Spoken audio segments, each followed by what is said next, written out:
Stream's working.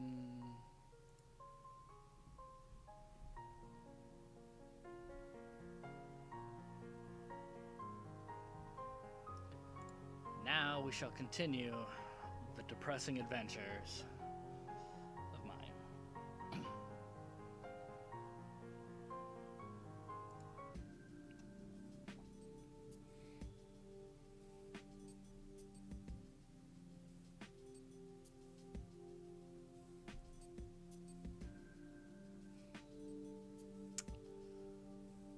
I can't see anything good coming from this, but it makes me wonder if this option is just like, leave her there to die. I'm like, I want to know more context for both of these.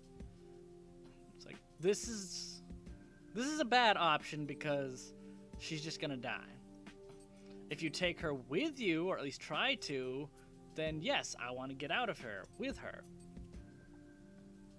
And that's often a problem with all these games that have choices, like dialogue paths and stuff. It's like, you need more context about what you plan to do with that option.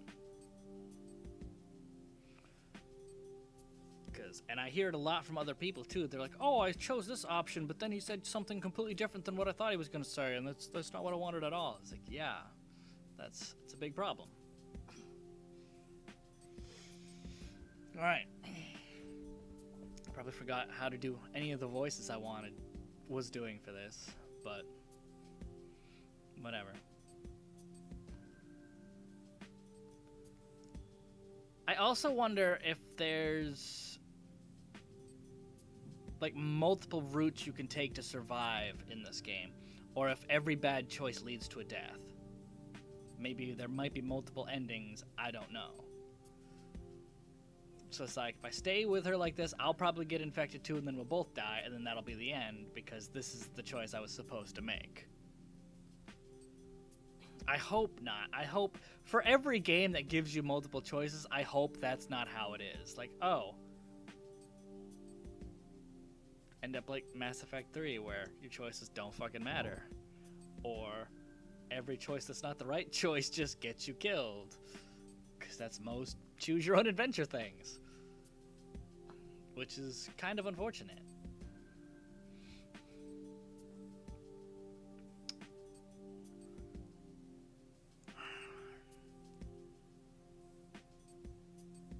I don't know. This is a hard choice. It's like when I was trapped in the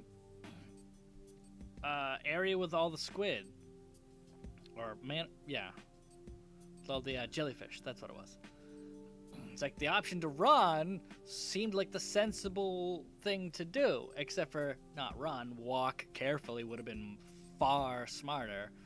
But the option to stay and do nothing was the correct one, when that's very unintuitive. Very, very unintuitive. Because I thought, hey, when choosing that, she's just going to curl up into a ball and cry until she dies. It's just like, yeah, I don't see anything good coming to that.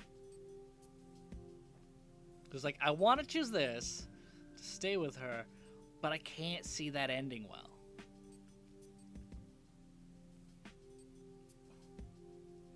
But I want to choose this because it seems like it's the right answer, but only if you take her with you. If you just leave her there, then that's not a good answer either, because that's you just being selfish.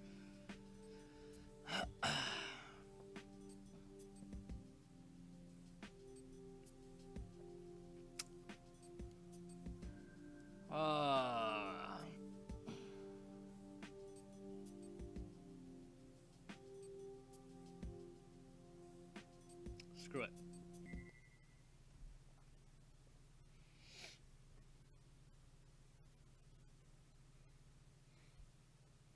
Loading. Loading creepiness factor. Please wait.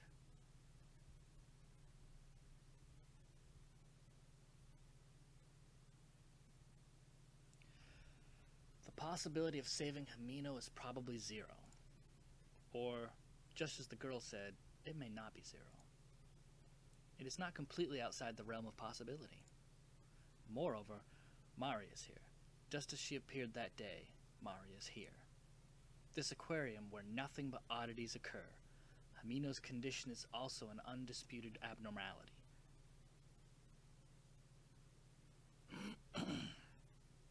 Saganuma-san herself said that the parasites eating away at Hamino were ones that wouldn't normally attack humans.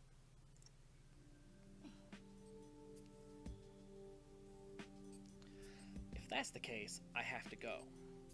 Right now, the only one who can save Hamino is me. It isn't as if that staff member, or the mysterious girl, or Hiyoshi-san, or anyone else will save Hamino. I have to walk on my own two legs. If I don't, Hamino will not be saved. At the same time as I stand up, I accept that determination. I have no time for my heart to be breaking. My legs are still shaking, but all I have is the certainty that I am standing right now. I spread a nearby blue tarp on the floor and lay Hamino on top of it.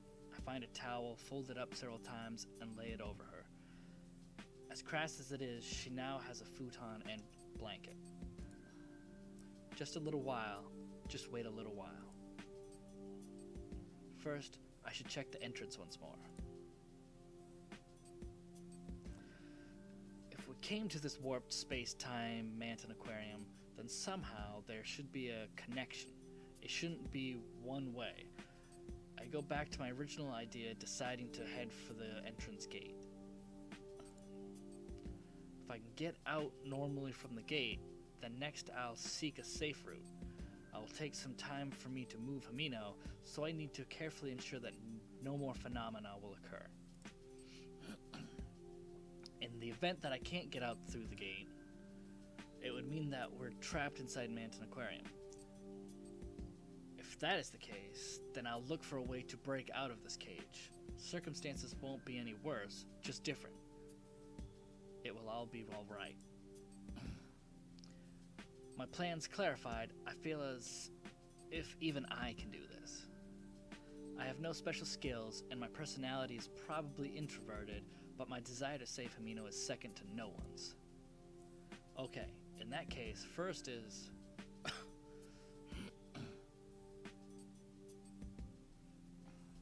Alright, I don't like the idea of leaving her, because any number of bad things could happen.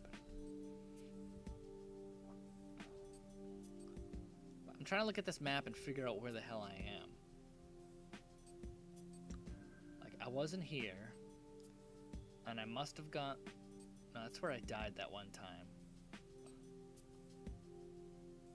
But those are the normal tanks.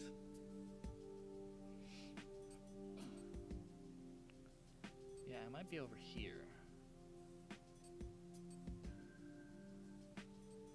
So what would the new route be if I'm over here? Doesn't seem like there's much way to go. Except for out the proper way here and through the tunnel.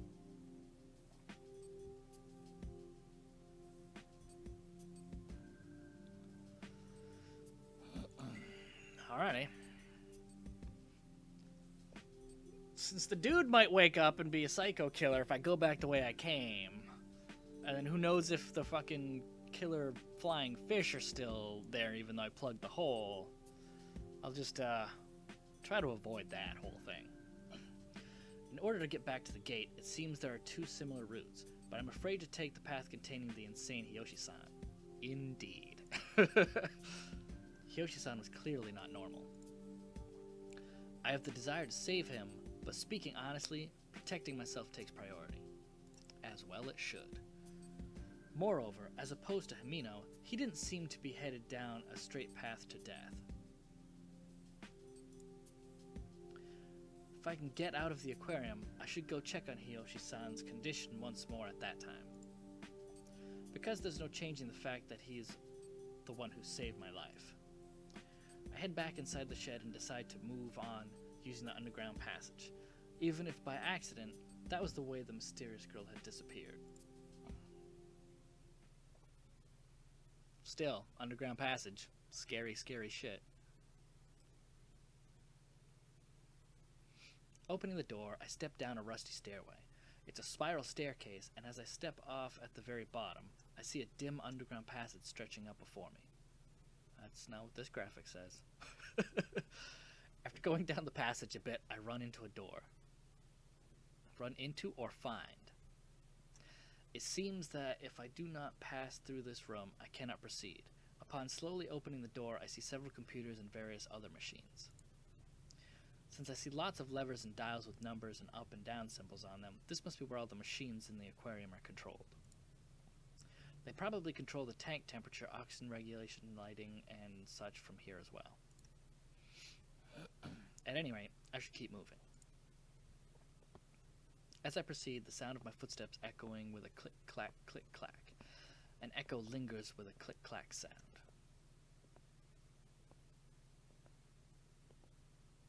That's kind of repetitive. It figures this place is creepy too. I mumble something like that after all that has happened. Even as I reflect on this and walk on, a jarring sound blends in with my footsteps. What was that sound just now? Puzzled, I straighten my ears and can hear someone moaning. The voice is coming from my destination, the interior of the cellar. Despite my hesitation, I proceed onward with caution. Please help.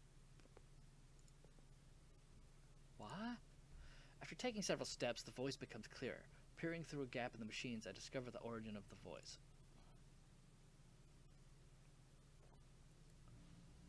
Yeah, a mysterious girl.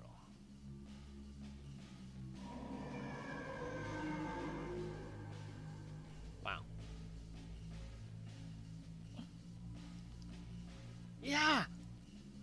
I scream without thinking. In a corner of the control room, something completely detached from reality is taking place.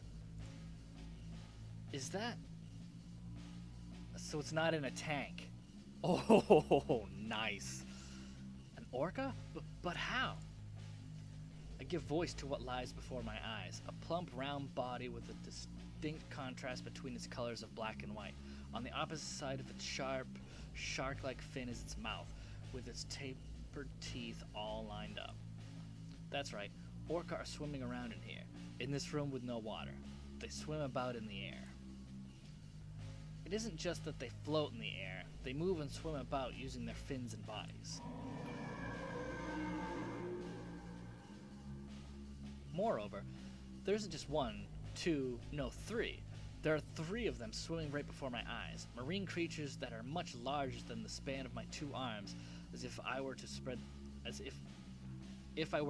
them wide. How? The orca continued to swim about, unaware of my presence. Back the fuck up. No, at this rate, I'll be attacked. As I realize this, I step back. However, immediately after I do so, I catch sight of the owner of that small voice. That girl is... The 3 orca are swimming around, encircling something as if it were their prey. That something at the center is a girl around the same age as me, a girl I ran into only a short while ago on the stage. Her eyes are wide, and she trembles with a terrified expression, standing stock still as her only escape route is blocked. Her mouth is flapping open and closed as if she is having trouble breathing. As the orcas swim about, they occasionally point the tips of their noses at the girl. They probably aren't smelling her, the movement appearing to me as if they are sizing her up instead. Ah, crap.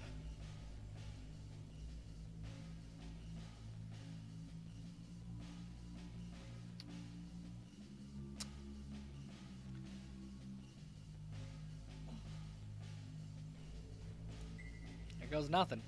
I don't even know this girl's name. However, as things are now, it seems the girl will be attacked by the orca. I push my numerous doubts aside and focus only on that fact. I want to save her. Thanks to those words welling up inside, I can no longer say this doesn't concern me. Moreover, if it were Himino, she would surely get involved. Even if I saved Himino after ignoring someone in trouble, she wouldn't be happy about it. I'll save that girl. Someone? I hear those timid words as she mumbles. Little by little, the 3 orcas swimming in the air seem to be tightening the circle they have made. I have to hurry. But what should I do? Voicing my doubts, I look around.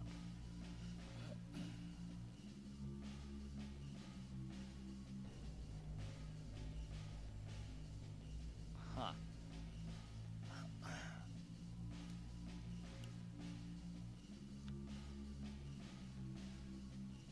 That would be interesting. How would a fire extinguisher wouldn't do anything, like at all?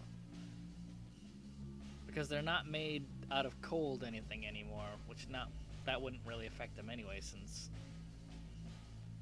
orca live in cold temperatures anyhow.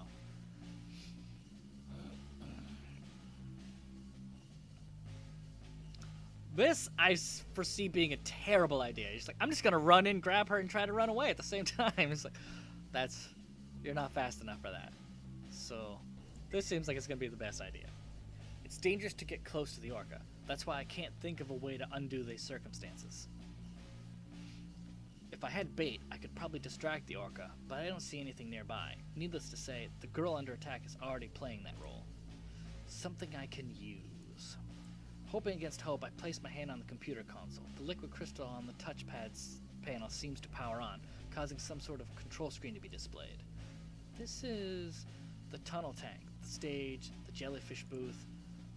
Aside from those, the names of various facilities in the aquarium are displayed.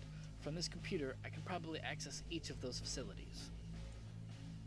However, now is not the time for that. Anything's fine, just ignoring the other facilities, I touch the selection for the basement level control room.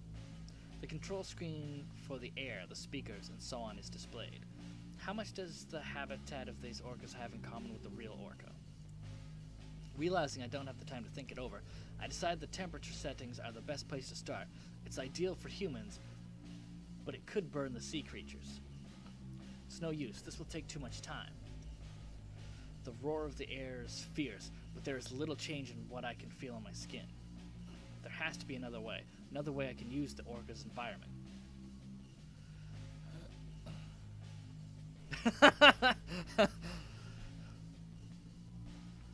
That right there, I foresee a number of bad things happening with that choice.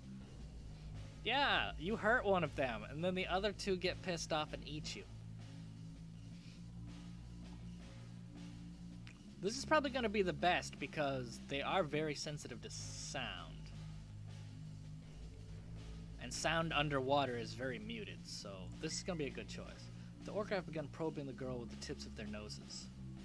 The girl provides no resistance, her mouth flapping open and closed. This is bad. I have to... Small but sharp teeth peek out from the small opening in the orca's mouth. The tips of its teeth seem to sparkle, and my pulse quickens. There is no time left to test another method. I have to find some sort of solution from within the machine right in front of me. The speaker. I discover the volume setting on the liquid crystal display and hazily recall something inside my mind. Sound. Ultrasonic waves. Their sense of hearing. I remember something I saw on TV about orca and their environment.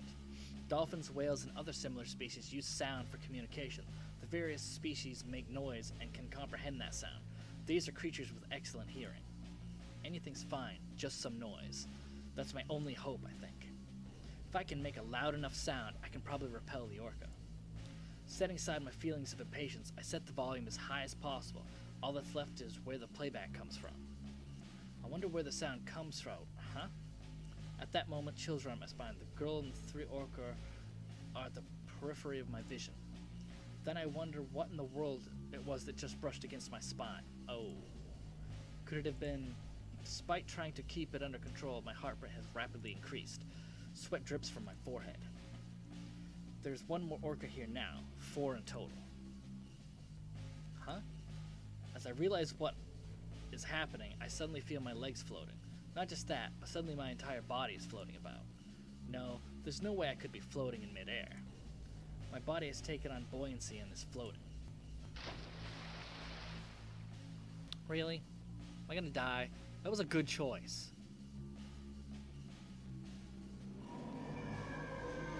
Ah! I try to speak, but salty water flows into my throat. This is underwater. Without realizing it, I've ended up in the ocean, unable to breathe. I am suffocating. This is bad. This is bad. Not only does it seem like I will drown, but the orca are at my back. My eyes have finally grasped their enormous stature. On the other hand, the backdrop of the basement has disappeared. The computer machines, I can no longer see any of it.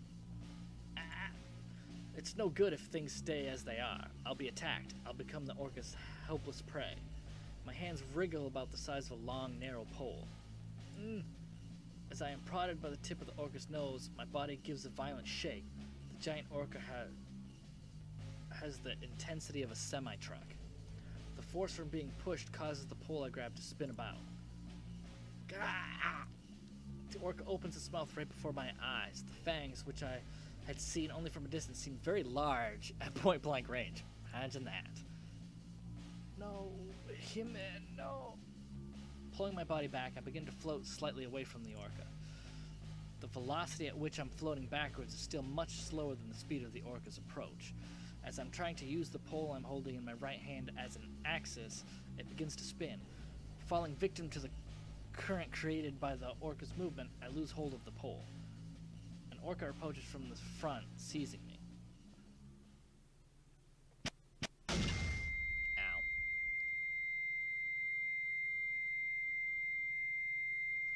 Just as the orca's fangs graze my head, a screeching kee sound reverberates. Ah! My body hits the floor hard with a thump. With hard, ragged gasp, I realize I can breathe. That was so good! It's like, oh no, you lost, you're dead. You're like, oh no, you actually won! That was actually the right decision. We just tricked you. We just fucked you up. What? The seawater that once surrounded me now gone, I am once again in the place with all the machines. As if a filter had been placed over my ears, I cannot hear clearly. Strange. More importantly, that girl. There is nothing where my eyes land. Seeing that a shadow has fallen over me, I look over my shoulder. The girl from earlier is touching the machine. It seems as if she is talking, but I can't understand what she is saying because I cannot hear, as if someone has covered my ears. On top of the computer is a microphone, spun around. It's the type connected directly to the machine.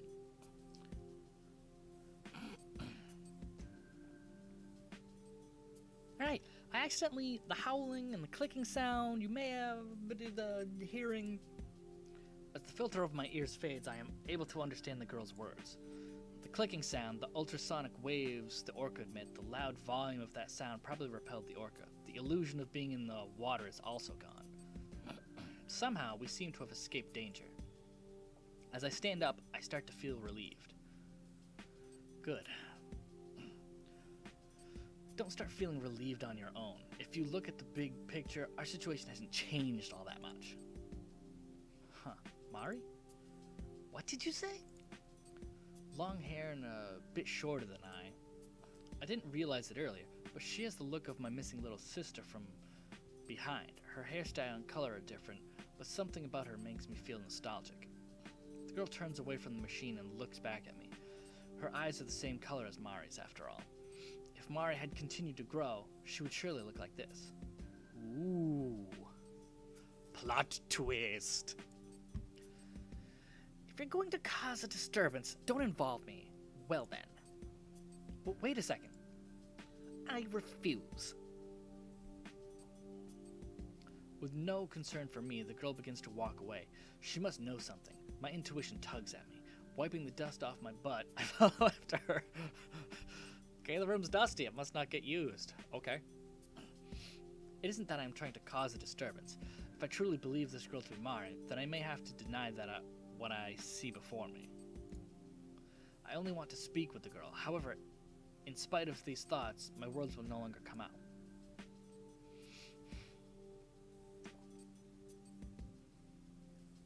I am searching for my little sister who went missing here 5 years ago. You look a lot like her, that's all. So is that why you saved me then? No, that's not it. It's just, you were in danger, so... I don't get it. Well, then, tell me what you know about this Manton Aquarium. Because my little sister and my friend, Mari and Himino, I want to save them. Himino? That girl from earlier? You were able to pull yourself together then. The girl stops walking for a bit. In that moment of inaction, I'm able to reach her side with small steps. Giving me a sideways glance, the girl speaks quietly. I'll pay back my debt now. Debt? The debt I owe you for saving me. I don't see it as something you have to pay back at all. I think it is, because I don't know when either you or I will die. I should pay it back while we're still alive. So, within this malicious Manton Aquarium. Malicious Manton Aquarium? The place where we're standing. It wasn't born from an incident 5 years ago, a malicious alternate dimension existing alongside the regular one. If it weren't, such bizarre phenomena wouldn't occur. Couldn't occur.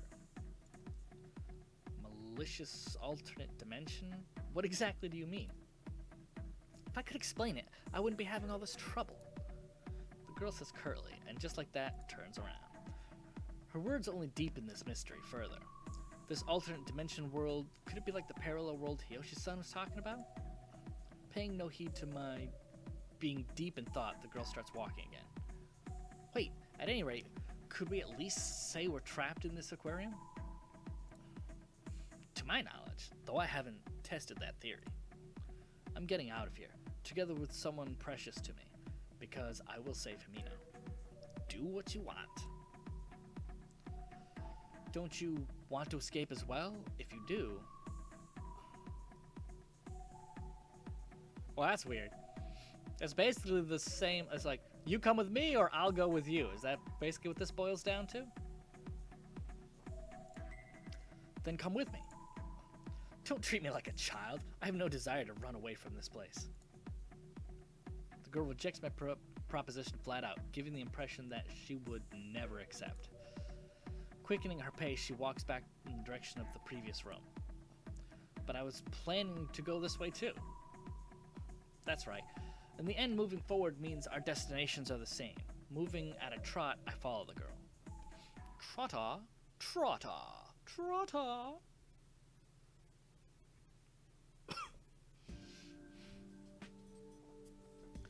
There are stairs at the end of the underground passage. Climbing those stairs leads to a waiting room for staff. According to the map, it seems this waiting room is connected to the passageway where Hiyoshi-san went crazy. However, I cannot hear any particularly strange sounds. There are various things scattered about this room, and they seem to have been left this way for some time, but it doesn't appear to be in disrepair the way the stage is. Why are you following me?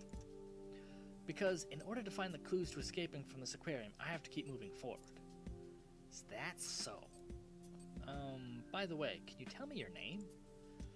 If you're going to ask someone their name, you should give yours first. Right.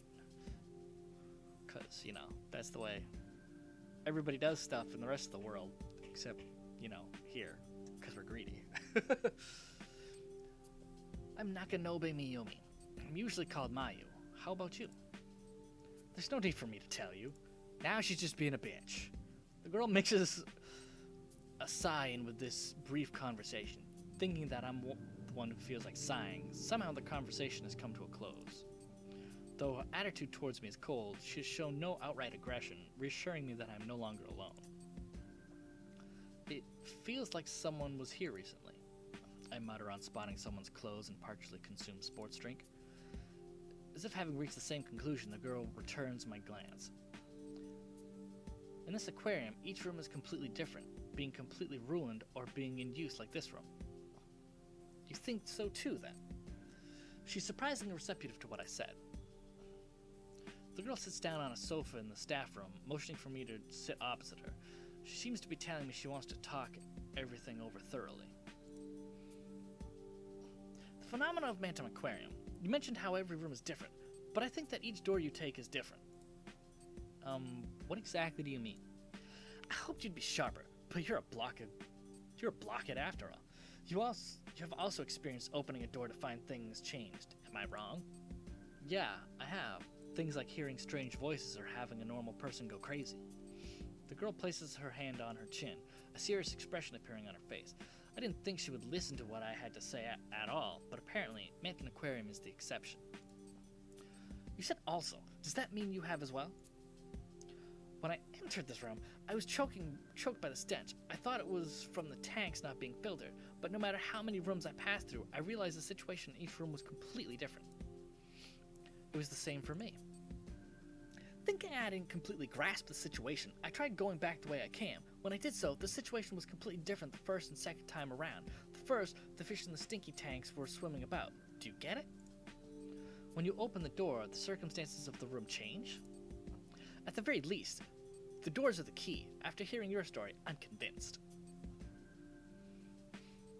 After saying this, the girl rises and adjusts the hem of her skirt. Well, I'll be off. Wait a minute. Shouldn't we share information like what things are like in each area? There's no need. It changes each time you open a door. So all of our experiences up to this point are in the past. With that cold attitude, the girl puts her hand on the door exit. Somehow I feel that trying to stop this girl from going alone is pointless. Thumping my shoulders with the realization that I will once again be alone, I discover a book lying on the sofa. Where you were just sitting this now, is that a diary? A diary? Could it belong to one of the staff of Manton Aquarium? The girl reacts with sudden interest and returns to the spot facing me. Somehow, just as the girl said, it seems to be the diary of Manton Aquarium staff member. A bit larger than a paperback, it is similar to a pocket notebook. Let me see. Ah. The girl takes the diary from my hands and opens it. This date, it's from 5 years ago. From 5 years ago? 5 years ago, the date Mari went missing and that incident the girl mentioned occurred. Manton Aquarium was the thing these two incidents had in common. This diary has something important written inside. That is what my intuition is telling me. I want to look too. Pulling back the girl's arm as she reads the diary on her own, I force my way in so I can peek at it as well. In the beginning, it is all a simple description of this person's job. I'm interested in how the fish are cared for and the hidden workings of the aquarium, but now is not the time. The girl flips through the book looking for important information. This is what I want as well. Let's take our time going through this part. The date is one I recognize, a cold day halfway through January, the date of my first visit to Manton Aquarium, a day of destiny. Alright, be right back.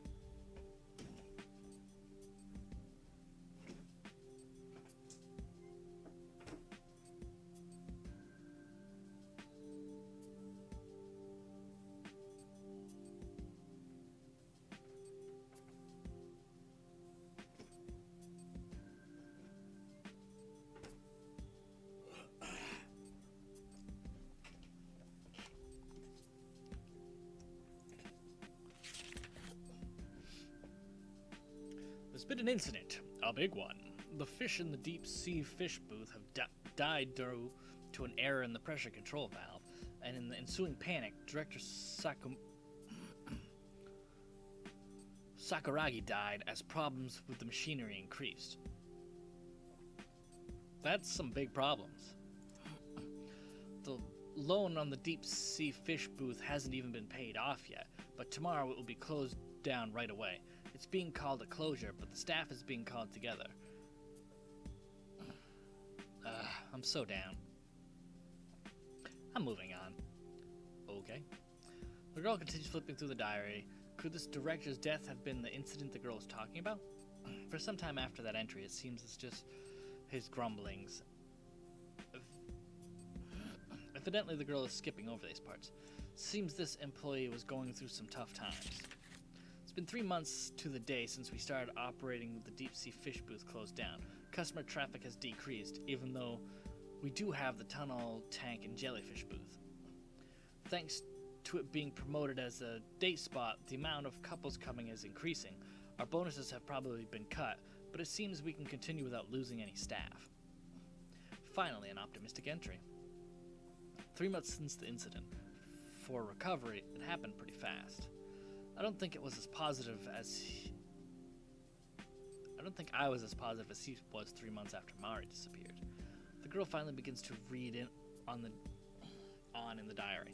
After a month passes in the diary, the speed at which she flips through the pages slows down. Lately, strange rumors have begun to spread, like that the water in the tanks turns to blood, or that the director's ghost swims about. They are urban legends. I don't know who's spreading these rumors, but they seem to be popular amongst high school girls. Wow. Wow. Thanks to that, the amount of high school girl customers is increasing. It's probably a one-time boom. Once the boom is over, there's no doubt that the amount of customers will recede in contrast. They've been around for 5 years, these rumors. The girl nods at my words. She still doesn't take her eyes off the diary. Though the rumors should be fading into obscurity, they seem to be steadily increasing in their grandeur. I've been asked things by girls like, the director was killed, right? It was murder, right? That shouldn't be happening. Well, it's fine as long as the girl is cute. For a second, scowl appears on the girl's face. The staff person's candid thoughts aren't really reassuring. It would probably be impossible for anyone to remain neutral about this, so I can sympathize with the girl's sullen expression. Even amongst the staff here, rumors have begun to spread. Even those who were decent adults are keeping them alive. I want Kazuki to stop with there are so many fishy things about the accident in the deep-sea fish booth and playing detective.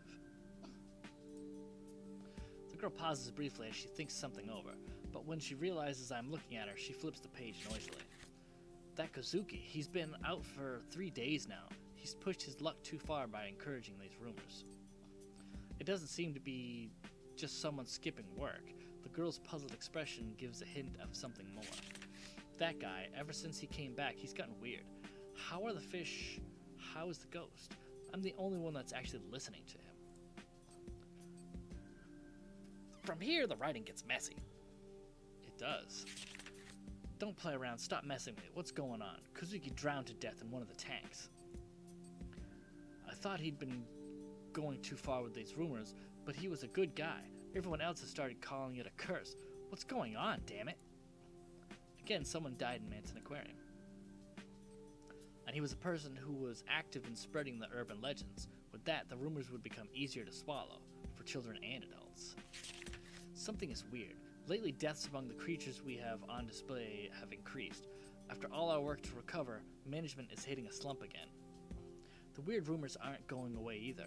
Why can I see the ghost of a girl inside the aquarium? It's so over the top, I don't get any of it. The two of us continue to read intently. Lately, I'm seeing fish everywhere, as if seeking prey. I have a voracious appetite. Come to think of it, I've started to think that rumor in particular might be true. After the closing of the exhibit, I've seen a girl with long hair. Even though it's June, she's wearing winter clothes. There's no doubt about that. What? Without my noticing, that word slips out. No, that's wrong. Denial appears in my mind. The girl notices that I've fallen into a strange state, and she curtly says, "Concentrate." Either way, I'm already concentrating. I take a deep breath and steady my breathing, squinting to follow the words of the diary. I've gone crazy, or so many of them say. What's crazy about me? I haven't the slightest idea. That is perfect right there. That is perfect. This is an aquarium, so it shouldn't be weird for there to be fish everywhere. Look, even as I write this, they swim around me. There's a clownfish. This is probably the same phenomenon as I experienced. Yeah, fish swimming about, even in places with no water. It had to be connected to the phenomenon in the underground control room. Even with this girl and I having experienced being attacked ourselves, it feels like I'm still resisting this for some reason. Lately, I feel like I'm going to drown. I wonder if my body is weakening. Nevertheless, everyone is so cruel. Even if I were to start drowning in this room, no one would help me.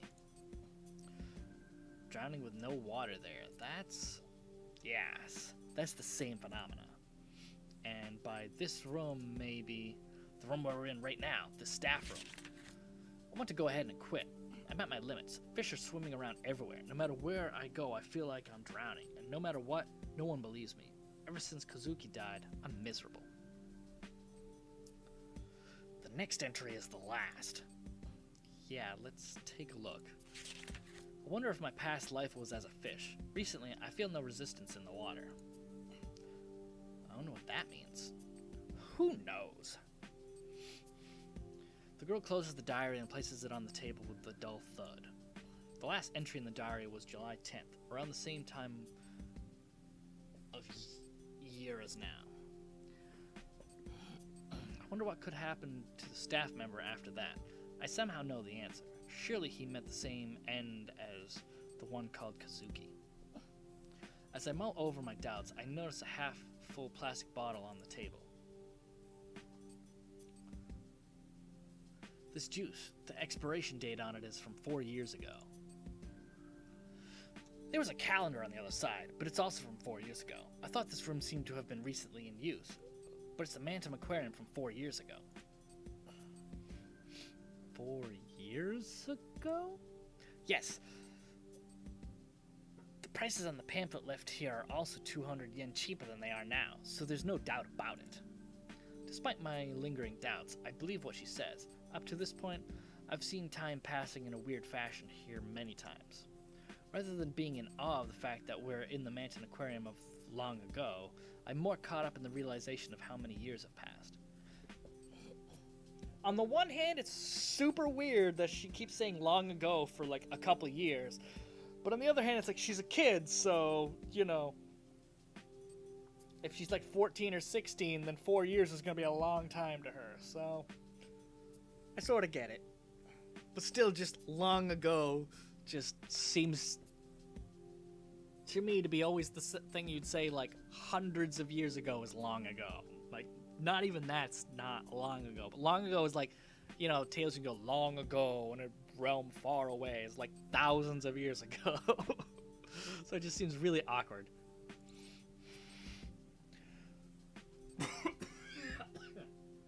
Excuse me.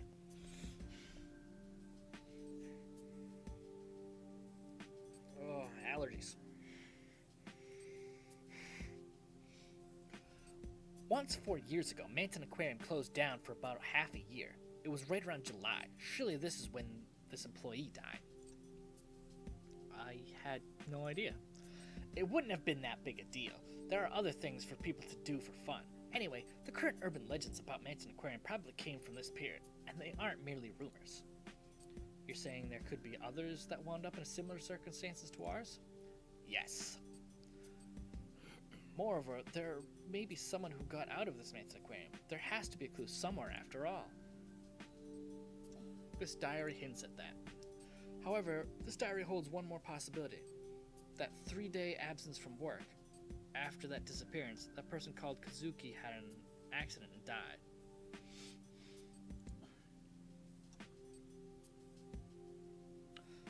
Kazuki had returned to the real world, but was unable to live on peacefully.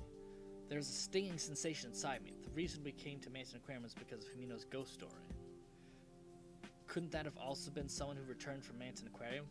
The story's content was different, but the result was the same. The full moon and the red water could be desired a dramatization of an urban legend. There's something that's bothering me. It's a ghost story I heard from Himino. Ghost story? Having caught the girl's attention, I tell her the story as we sit. I forget some of the finer details and mix up the order, but I give her the same general story. You heard this story from that girl Himino? You don't know any more details? That's all I heard. Himino insisted it was a rumor, so she probably didn't know any further details either. I see. By any chance, have you heard that story as well? Some time passes, but the girl still doesn't say anything else on the subject. The girl's expression seems to be a little different than it has been up until now, but I cannot get a deeper read on it. Not allowing the silence to continue much longer, the girl speaks without looking at me. Thinking about it won't do any good. Well, I'm going. Wait,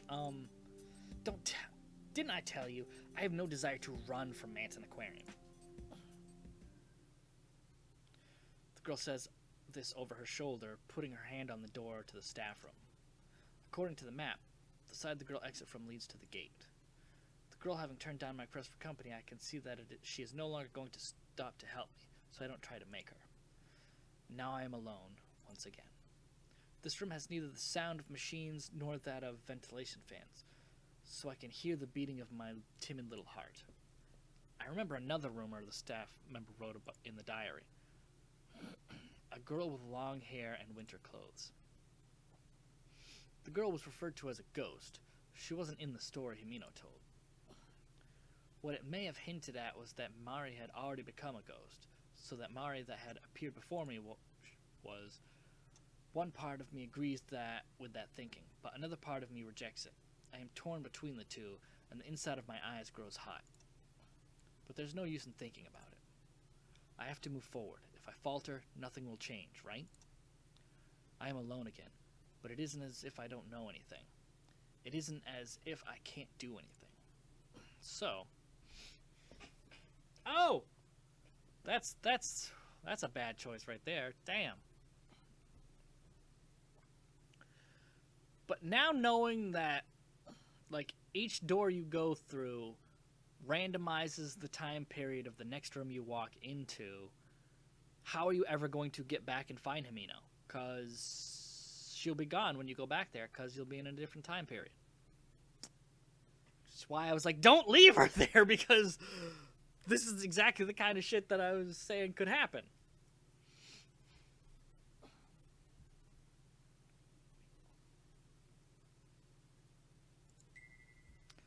That's right, I will save Himino.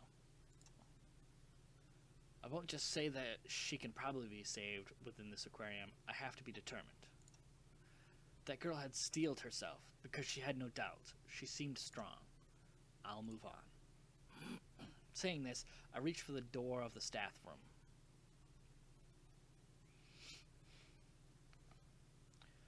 That was definitely the first time we switched seats in 7th grade. Okay. Something just changed.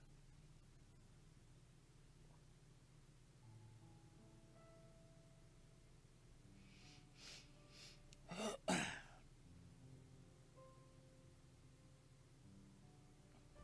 don't remember the voice I was using for Amino. Trying to do a bunch of girls' voices. Not fantastic.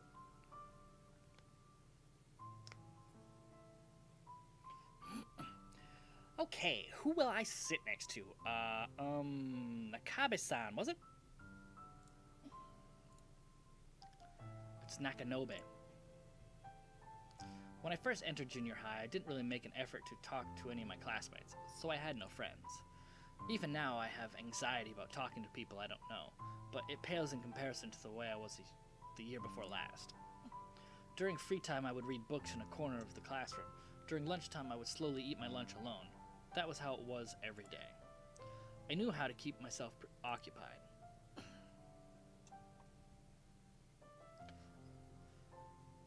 Sorry, by the way, Nakanobe-san, do you have low blood pressure?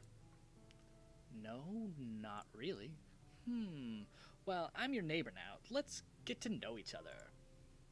Himino was the last one in the row closest to the window, and I was next to her.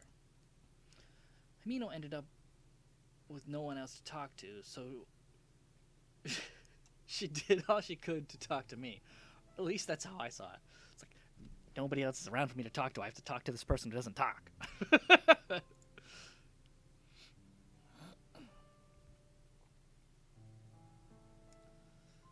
Ah, Mayu, your lunch is ground steak with cheese inside. I just love it. Let me have a little. My side dish?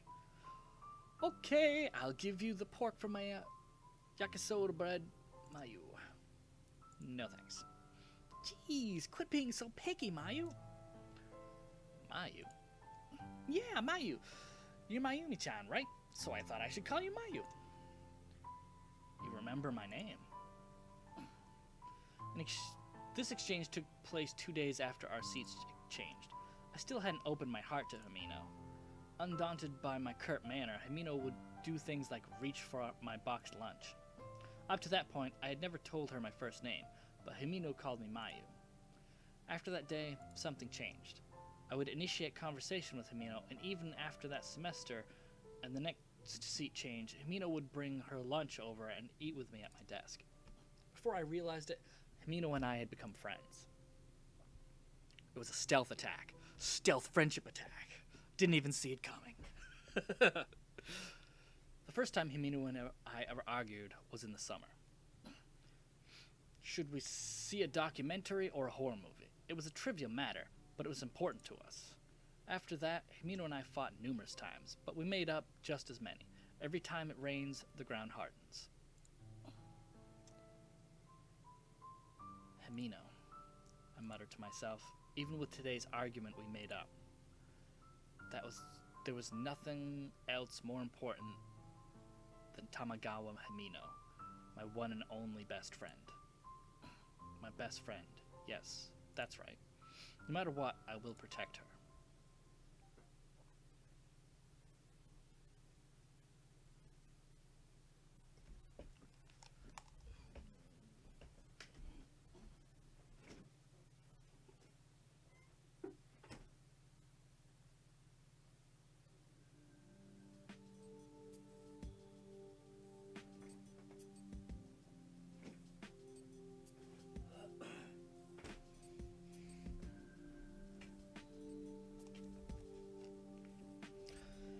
After I leave the staff room and walk for a bit, the entrance gate appears in my line of sight.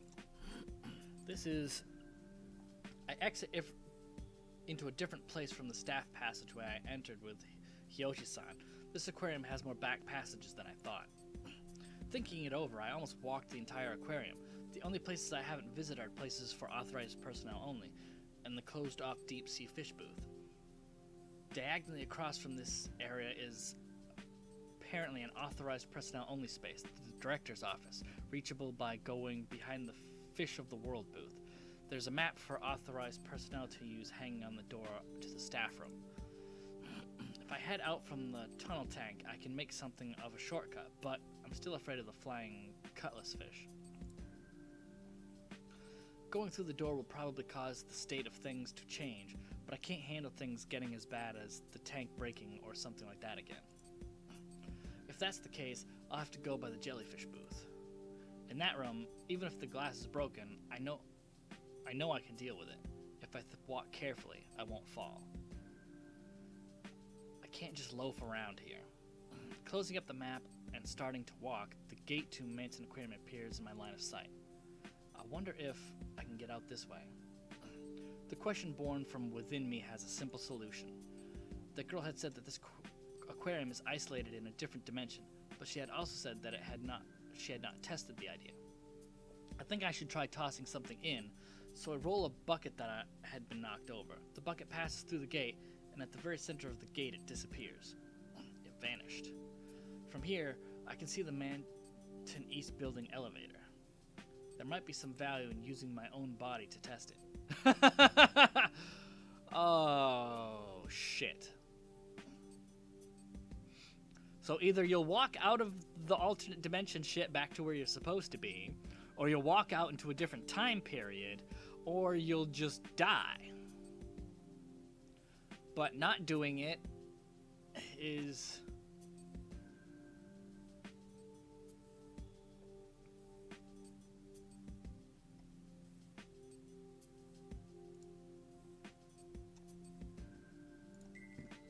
not good.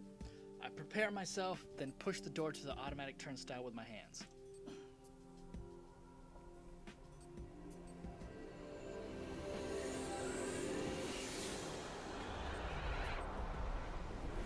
Damn, that sound. What?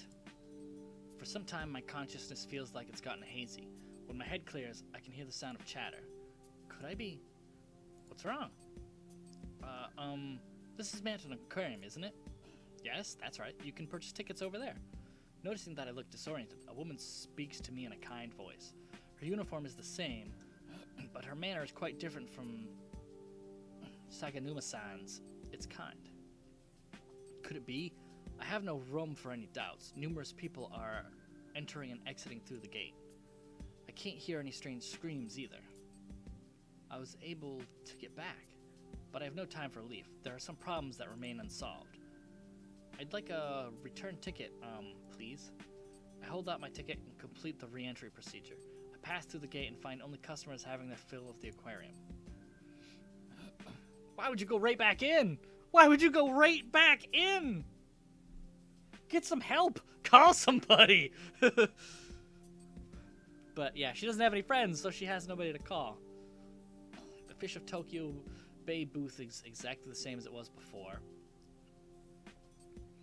I'm able to pass through the tunnel tank normally. There is no danger of anything like the flying cutlass fish. In the Fish of the World booth, there are tons of brightly colored fish. There are no mummified dead bodies or fragments of destruction. The jellyfish booth is as pretty as ever. However, with no phenomena taking place, this only causes my uneasiness to grow. Yeah, I bet. I can't get back. The fact that I came back but now can't return is quite a contradiction. But that's the way it is after all. I want to return to that Manton Aquarium that is full of phenomena, different dimensions, side-by-side worlds, parallel worlds, whatever they really are is irrelevant. I just need to return to Himino's side. What do I do?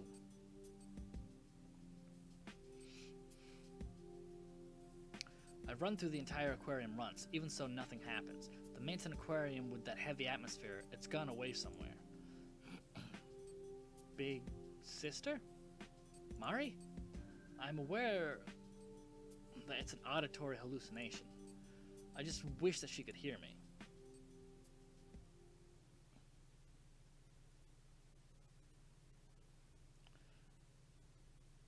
After that, I search for Himino until the building closes. But with a staff member hanging around me and urging me to go home, I am finally forced out. Slumping my shoulders, I tell the police what happened. Oh, that's not a good idea.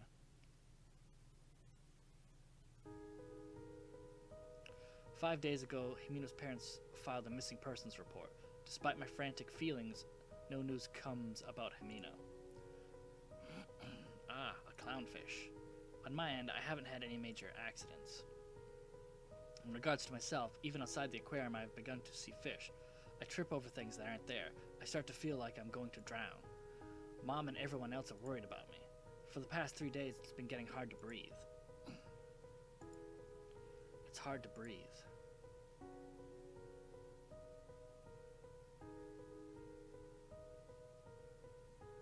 Finally, 1 week later, I'm in a bed.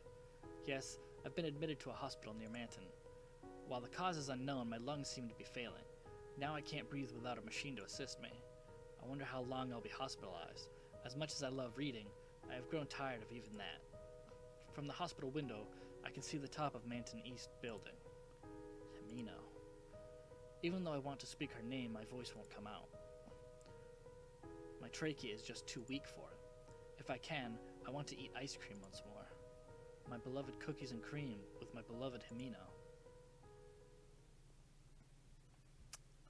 Wow.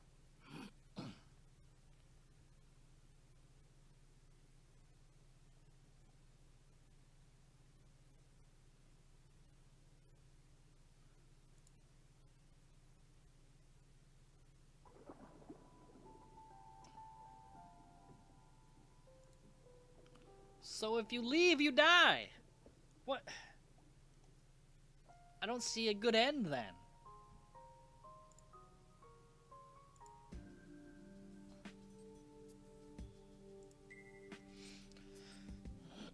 The tests haven't gone well. It still isn't a guarantee that I can get back to the Manton Aquarium where phenomena are happening. Even if I succeed, I'll be separated from Himino, but I'll definitely get home. I mutter to myself. It's strange since it's as if I'm talking to the entrance gate, but it's a declaration of my resolve. As I move forward, I spot the souvenir shop. It makes sense as I'm going back the way I came, but it gives me mixed feelings. Huh? It is there that I witness an unexpected sight. The girl from earlier is standing in front of the souvenir shop, apparently lost in thought.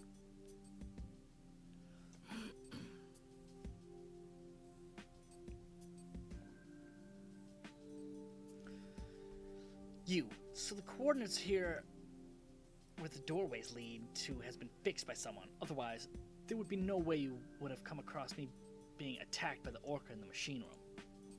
I don't really get what the girl who is reassuring herself is saying, so I changed the subject. What's wrong? Did something happen at the souvenir shop? Just now, It looked like someone went inside. Someone? I don't know. It was just as if they went in, but thanks to whoever it was, the coordinates are fixed on a safe place. It could have been Mari. Your missing little sister, right? I'm sorry, but no. It was definitely an adult. I glance over at the entrance to the souvenir shop. Even as I peer through the semi-transparent wall, there are no human shadows. Still, if the person she saw walked through a door and moved to different coordinates, it wouldn't be strange for there to be no one in there. The girl said it was an adult. Could it have been Hiyoshi-san? Hiyoshi? Who's that? Someone who saved me when I was caught up in the dangers of Mountain Aquarium. He went crazy in a staff passageway, and I moved on my own. After I explain as simply as possible what happened back then, the girl just nods and says, Well, he might have regained his sanity and found an exit. Or he might be wandering around, still crazy. Whatever it is, I think it's worth checking out. Hiyoshi-san seemed like he knew things about Mountain Aquarium. Well, why don't you go? I'll be waiting here. Huh? Aren't you coming with me? Got all the way to my throat before I gulped it back down. Either way, if he's not here, we might not be able to go through the door and return to the safe place. Right. I don't know this Hiyoshi-san's face, so it's better for you to go. Come back in 5 minutes. If you don't, you'll leave me? Of course. The two of us both dying or getting hurt would just be stupid. Both of those are true. Got it. Oh, you're so sincere. I don't think you're mistaken in what you said. Well, I'll wait for you without worry. Okay.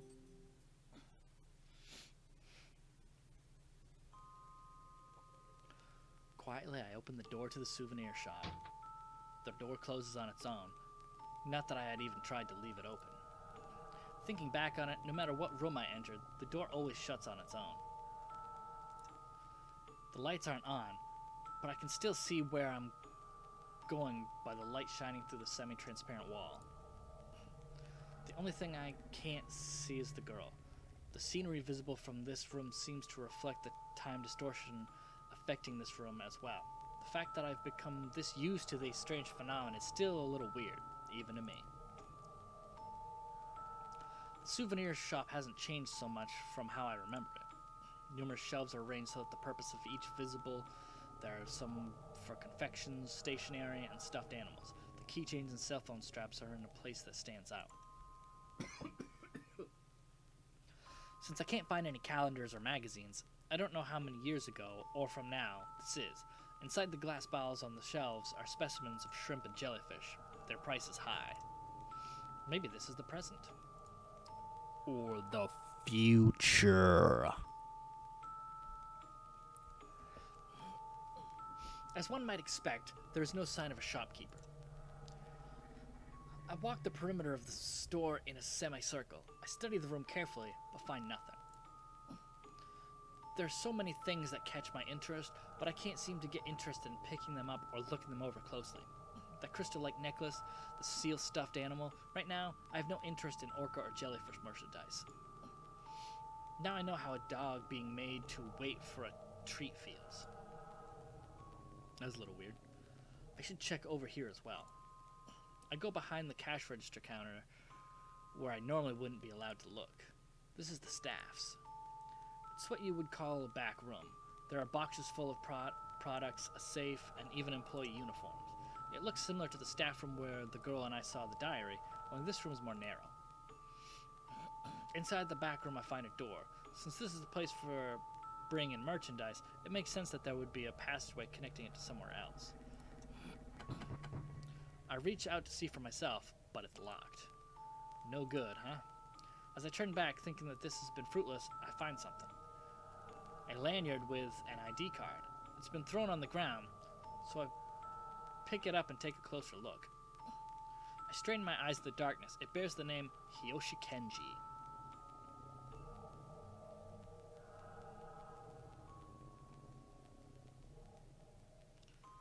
It's a weird distinction that I wonder how either of those could have different ramifications for what is about to happen. This is Hiyoshi-san's. It's the same as the employee ID card that Hiyoshi-san had before we entered Manson Aquarium. There's no picture on it, so it's just words, but I remember it. The card is spotless. Unexpectedly, he's showing some propriety. So Hiyoshi-san has been here. Does that mean the one the girl saw was him? Could it be that he headed for somewhere else in this room, but he was able to lock the door? When I encountered the souvenir shop, he was already on his way out, and I had only came after he had locked the door. I had just missed him. I don't think there's anything else important here. I'll go back and tell that girl. I say that it's just as I realize it's almost been 5 minutes, so I'm glad this is a safe place. You say that, and then instantly, as if in reaction to the fact that I'm leaving, the sound of a dull thunk echoes. Gah!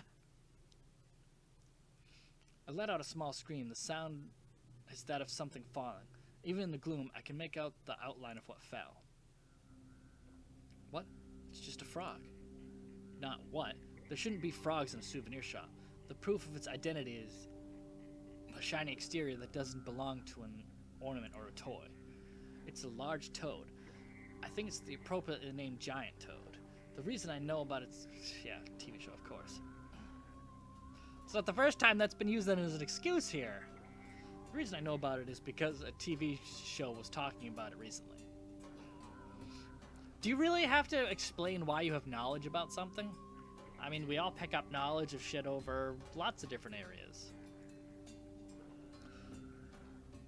Okay, now we're actually getting into some detail, so that makes it relevant. The story was about how, in Australia, the toad has been imported for pest control, but before they realized it, its population had increased and was disrupting the ecosystem. Characteristic of this species is a gland on the back of its head that looks like a wart, from which it seems they can eject venom. This venom was cited as the cause for alligators and other native species being killed. That's right, poison. What bad luck, I think as I clench my fist, but it's only one. I put a little more space than is necessarily between us in order to avoid the giant toad. That way, even if there's another lurking nearby, I should be okay. The shell's become a wall for me. Even though frogs have the ability to jump, they shouldn't reach that height. It's really loud for being just one toad, making a gua sound rather than the normal croak. Gua gua gua. Although it's poisonous, hearing its cry in a safe place like this makes me think of it as cute. Even though I think that, I can't be careless. The clopping sound resonates once more. The toad cries out, going from a death rattle-like sound to thin breathing, then finally a pause. It soon resumes with a lower voice than before. What? I take a look at where the toad was. It's nothing less than ghastly. The toad has been crushed by another frog that has fallen from the ceiling. Its forelegs are widespread, its internal organs leaking from its abdomen due to the fall. But that isn't all. The second frog has a white stripe pattern characteristic of a certain type, but I don't know its name. When the other frog fell on the giant toad, it stimulated the gland, so naturally poison leaked out. At the edge of its right foot, its toes have begun melting. Melting? No way. The frog's poison isn't acid. It paralyzes or acts as a neurotoxin. If it gets in your eyes, you can lose your eyesight, but basically it's for catching prey by poisoning it to death. This poison is different and more brutal. However, the second frog is even more menacing. As if taking vengeance for the right leg it lost to the poison, it secretes its own venom. The toad's corpse puts up no resistance, its body steadily melting away. I pinch my nose at the mixed stench of the dead body and the acid. Even as my spine grows cold, the room steadily becomes humid, most likely due to the breath of living creatures in the room. The sight of the frog melting away from the poison is enough to cause bile to rise up in me for a moment. But there's no way I can look away from it. Beyond the fact that I don't know what's going to happen next, I have to pay attention as I head for the exit. Or at least she's moving this time instead of just staring at what's going on. I look up at the ceiling, but there's no sign that I'm being followed by any frogs. It's as if they fell from nowhere. If one falls on me, it means this place isn't safe anymore. I speed up as I head for the exit. The reason I don't break into a full run is because I know I might trip or fall at a time like this. Plop, plop, plop. Oh, what a relief it is. A nearby sound fills me with fear and despair. Frogs fall right in front of me. 3, 4, it becomes difficult to count them.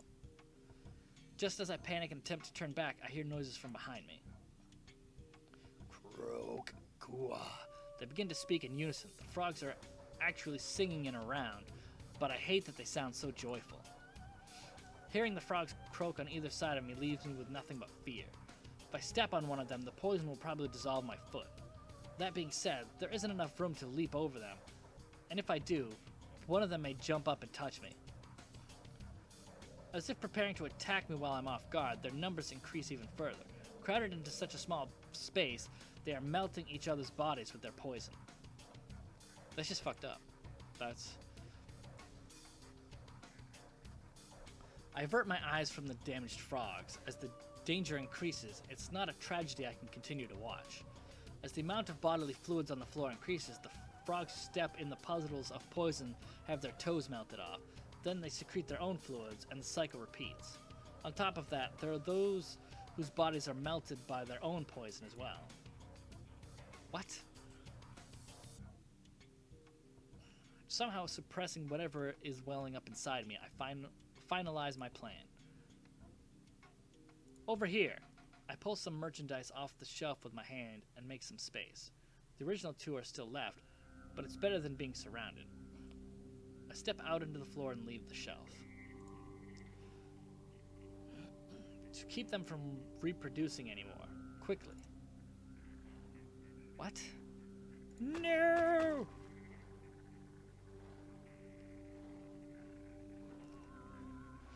As if they had been lying in wait, numerous frogs fall in from every which way. They are small creatures with shrill voices, red and yellow, green and striped, and varied. The intense amount of color saturation is making me feel sick. I know this variety of frog well. Among poisonous frogs, it is the most infamous type. A poison dart frog.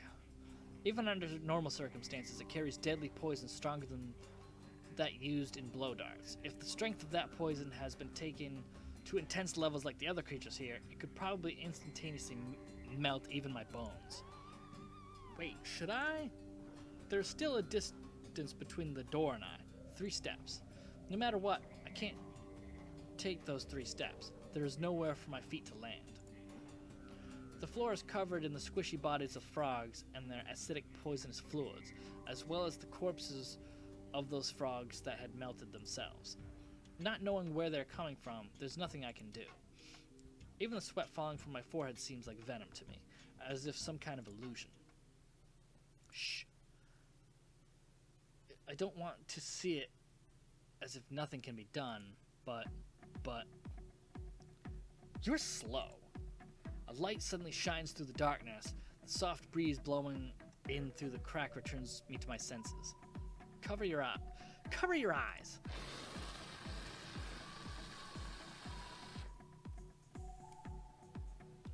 Immediately after saying this, girl pulls the pin from the fire extinguisher she's holding. The entire inside of the souvenir shop is filled with smoke from the fire extinguisher.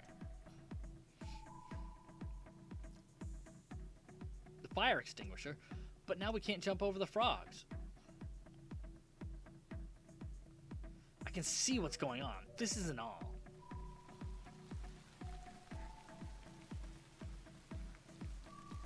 Almost in sync with the girl's words, the sprinklers activate. A large amount of water immediately sprays us, an amount greater than the strongest rain striking my body. Ah! When I open my eyes, the girl reaches out her hand with a firm expression.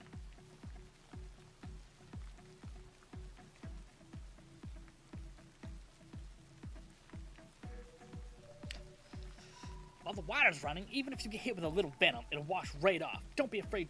Just run for it. If you fall, you'll die. The floor is soaked. I might slip.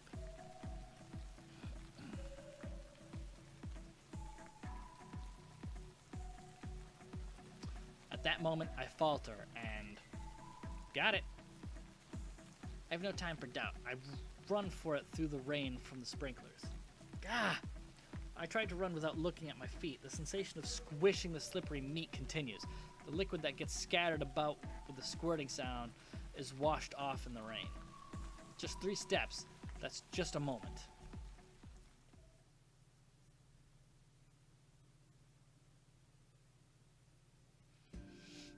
Ah.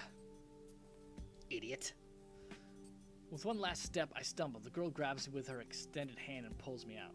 I collapse, but it's outside of the souvenir shop. The door is already closed. There are no frogs anywhere. Thank you, but it's already been more than 5 minutes, so why? As I catch my breath, I express my thanks to the girl. I just remembered that I owe you a debt. You are kind. I might have misjudged you a bit. You didn't misjudge me. If you had hesitated any further, I would have closed the door. But you believed in me, right? That I could do it. You're going to drive me nuts. Stop it with that stuff. Expressionlessly, the girl says this in a flat tone. Holding on to this gentle feeling, I prepare to move on. Speaking honestly, I want to rest more like this. My clothes are soaked and I've used up a lot of my strength. However, it feels like if I were to really relax, I might never get up again. If I don't keep my momentum, I can't save Himino. I'm able to gain some relief from resting against the wall. The girl who rescued me seems to be resting just like I am. Huh, this gacha is... As we are resting against the wall, I realize that the type of gacha situation in front of the souvenir shop has changed. How ironic. 5 years ago. What do you mean? You said it yourself, that your sister went missing 5 years ago. You remembered. Of course. Inside the gacha machines, there are many keychains. They all have charms with various creatures attached to the droplets. The link between Mari and I, and now the item in my memories that links Himino and I as well. My little sister, her name is Mari. I didn't ask. You see, 5 years ago, we had an argument over keychains. Mari wanted my jellyfish one, but I wouldn't trade with her. She disappeared, sulking. Still didn't ask. I have this one. I take the keychain that I received from Himino out of my pocket. It's the one with the starfish attached to the droplet. Huh? As I hold it out to the girl, I realize something's attached to the back.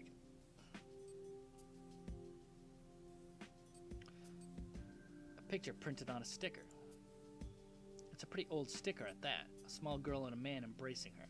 The two of them are smiling and seem to be having a lot of fun. The man, who is wearing a suit and seems quite serious, is probably her father. Huh. Wonder who that is. Yeah. Huh. I wonder. The words Mantum Aquarium run along the picture's border. The souvenir shop had a sticker photo booth, so I'm sure they took this picture here. More than anything else, I'm disturbed by the fact that the girl in the picture looks like Mari.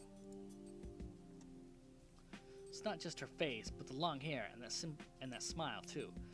As her big sister, this girl seems like she could be Mari's twin. Hey, that's... Pointing to the keychain, the girl speaks. My consciousness is yanked back from my memories. What is it? I ask the girl if she shows interest in the keychain, but I receive no response. Her averted eyes tell me nothing. Your little sister. She went missing here, right? Huh? Yeah? The girl suddenly changes the subject back, leaving me a bit flustered. She doesn't press any further with questions. It's the same with my dad. Huh? But in my case, I know he's dead rather than missing, so it's different. I know he was murdered. Your father was murdered? I can't grasp the detached way the girl is speaking. She's talking about her own family member, but the girl is completely apathetic. She has the calm of someone reading a newspaper article aloud. Well, I'm going now. But I haven't heard all of the girl's story yet, and if things get like they were before, it would be better if there were two of us. The words won't come out right, but the state of panic I'm in should be enough to express what I want to say. However, the girl stands her ground to the end. When I'm with you, you hold me back. hold you back. What do you mean? If dying is what it takes for me to learn the truth, then that's fine. You could never resolve yourself with that. Fine. With dying? You can't let yourself die. Shut up! Shut up. You're awful. You have that friend Himino, right? If you die, what happens to her? I have no idea whether or not this is her way of trying to encourage me. However, I understand what she's trying to say. She's trying to say that each of us is on our own. Let's become friends. That way you can't say so easily that you're fine with dying, right? That part of you exactly what I meant when I said you're holding me back. Without answering my question, the girl pushes me away. Swiftly turning her back on me, the girl walks on ahead. What should I have done? I stay where I am until the girl's back becomes so small I can no longer see it.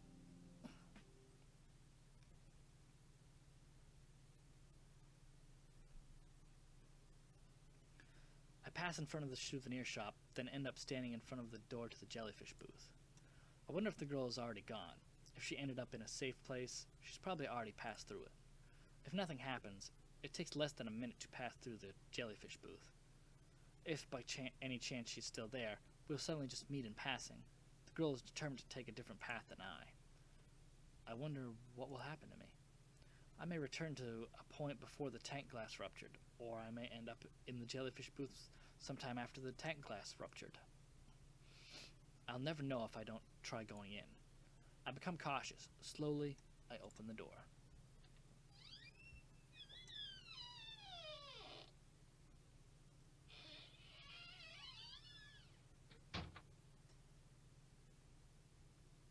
Huh? At that moment, the air becomes shaky. Oh, shit. What is this? It's different. The field of view before me becomes red, and the air becomes so cold it could freeze. This is no longer a matter of dimensions, of wondering what time period this is. Something is different. This jellyfish booth is distinctly in a different place from the aquarium. All the water in the tanks, it's red. In the jellyfish booth I know, the transparent jellyfish are illuminated by various colors of lighting. The reds and purples are usually a pretty sight, but this place is different. All of the pillar-shaped tanks are bright red. It's a repulsive sight, as if all of the water had been replaced with blood. I have to go. A bit confused, I take a step forward. Despite the fact that the floor at my feet should be solid, I stagger. My sense of equilibrium is off. I proceed one, then two steps. At that point, I start to feel like I might fall. Even so, I head further inside. If I can pass through another door, I should be able to escape this bizarre phenomenon. No matter what, I have to hurry. Ah! Suddenly I stumble and place my hand on a pillar tank. The temperature of the tank is slightly warmer than that of the cold air. Oh boy. Huh? Just as I'm about to move forward using the tank to support myself, I peer into the red water. Where there should be jellyfish floating about, there is something completely different. Yep, that's what I thought. No! I'm unable to stop the scream that bursts from my mouth. An unbelievable sight stops me in my tracks. A face. A face! Human faces float about. Whatever is below the neck appears as if it's been assimilated into the blood, blending in with the contents of the tank. It isn't just one of them. Just as with the previous jellyfish booth, there are more and more and more. I wobble and break away from the tank, landing on my backside. I don't know whose face it is. It's not as if it would be someone I know. But no matter what face it is, they all seem to be staring at me here in the heart of the jellyfish booth. Taking a step back, I see that all the tanks have human faces floating inside them. They have some differences, such as some faces being blank, some have their eyes bulging open, some have bloodshot eyes, but they are all looking at me. What is this? That face over there's nose is twitching. The face's lips are trembling, and way over there, that one has a crease in its brow. Bottom, bottom. My heart beats faster. Bottom, bottom, bottom, bottom. In rhythm with my heartbeat, I experience a hallucination that the faces in the tanks are drawing closer. No, this is... What?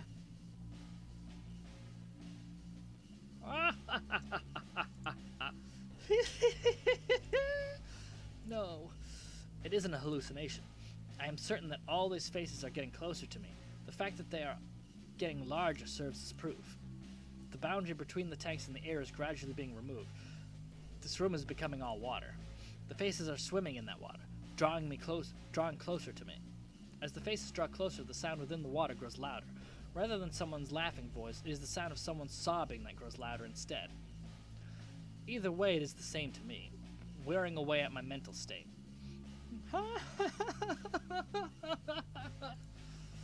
Stop it! A voice unfamiliar to me is sneering at me. Little by little, these unfamiliar faces are closing in on me. Before I realize it, my feet can no longer confirm whether the floor is there or not. I have to go. So I put all my strength into my knees. I've already learned that the time is of the essence. I have to take some sort of action. Should I use force? Should I steady myself to move easier? If distance is the issue, then the way I came is just a bit closer. My resolution can no longer be shaken. Even if I go back, I don't know if it will be safe. In that case, I'll have to choose the way with even a small chance. Unable to tell whether I am floating or standing, I frantically move my arms and legs. The faces are closing in, but even as I look up, I'm not afraid. Persuading myself, I move forward a bit. Even if there's no feeling left in my legs, I get the feeling that I actually am drawing closer to the door. Just a little more. Oh, fuck. Fuck balls. Suddenly a loud sound interrupts my movements. That sound is familiar to me. It's a sound I've heard in this jellyfish booth before. The sound of the glass breaking resonates from behind me. Still, I won't give up. I refuse to turn around.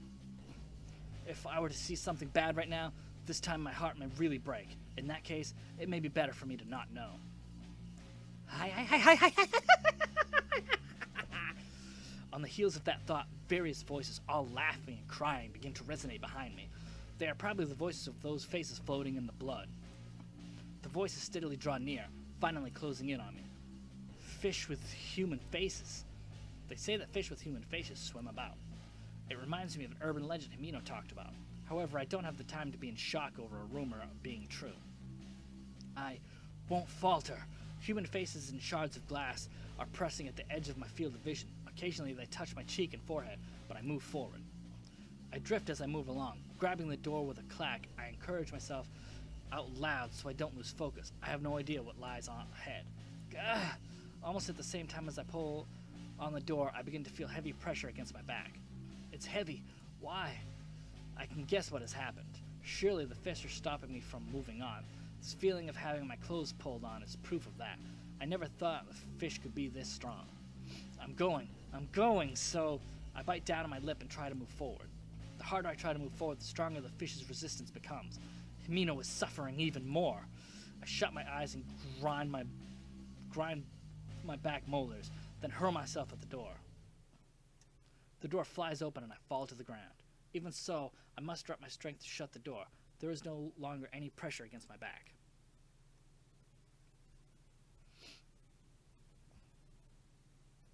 Huh? Beyond the door is not the fish of the world booth. It's dark and narrow, similar to the staff passageway I passed through before. Turning about and looking around, I realize that this is a passageway after all. So the jellyfish booth had at least 3 doors. The one I initially came through, and the one that leads to the entrance, and this door that connects to the staff-only passage. A closer inspection shows me that the wall is made of one-way glass. It's been created using something stronger than acrylic fiber. Okay, that's a bit of a weird statement. How do you know that? There's water in the space between, serving as a border between the booth and the other side. Like a magic mirror, it's been made so that the customers cannot see the staff members moving about. From here, I can see the fish of the world booth. Somehow, this place feels safer when compared to the jellyfish booth. It's very different from the first time I visited, with the offensive smell being completely gone. Inside, I can see familiar silhouettes. That's 2 females. That's a bit of a weird thing. One is an adult, the other is a girl. The visibility is a bit dicey, making it hard to tell, but that looks like the girl from earlier, and Saganuma Riko-san. It's the female Aquarian employee, the heartless one, who said Himino couldn't be saved. The two of them are in front of the tank I am looking at. The fact that they haven't realized I'm here just means that this really is something of a one-way mirror. Both of them are facing each other, their expressions grim. The sound is cut off by all the layers, but I can tell they are arguing over something. At the moment, the girl raises her right hand to Sagamina-san and follows through with all of her might. She slaps her with such vigor that it surely resonates with a loud, dry smacking sound. Saganuma-san rubs her left cheek and grins widely.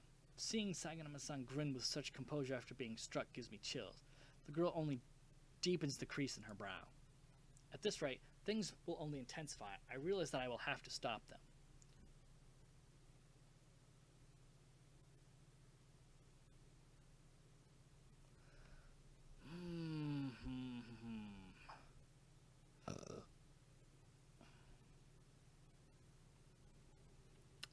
Oh boy, here we go. I attempt to leave my safe place, but I cannot find a break in the wall. There should be a door somewhere. Even as I think this, I cannot find a doorknob in the darkness. As I keep my eyes on both of them, I decide to search the area connected to the Fish of the World booth.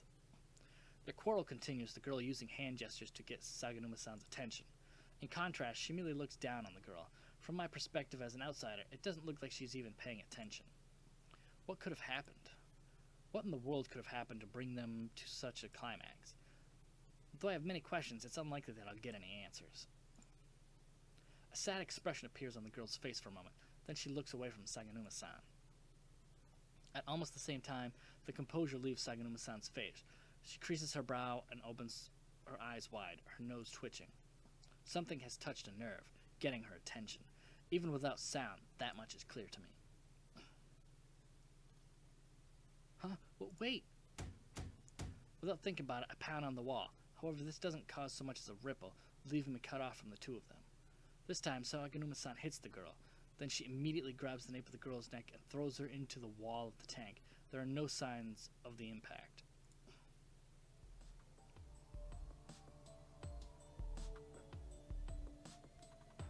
No! Having hit the back of her head on the tank, the girl falters and Saganuma-san flips her body over, grabbing the back of her collar. The girl's face is turned in my direction and I realize that she has fainted. She's unconscious. A horrible premonition runs through me.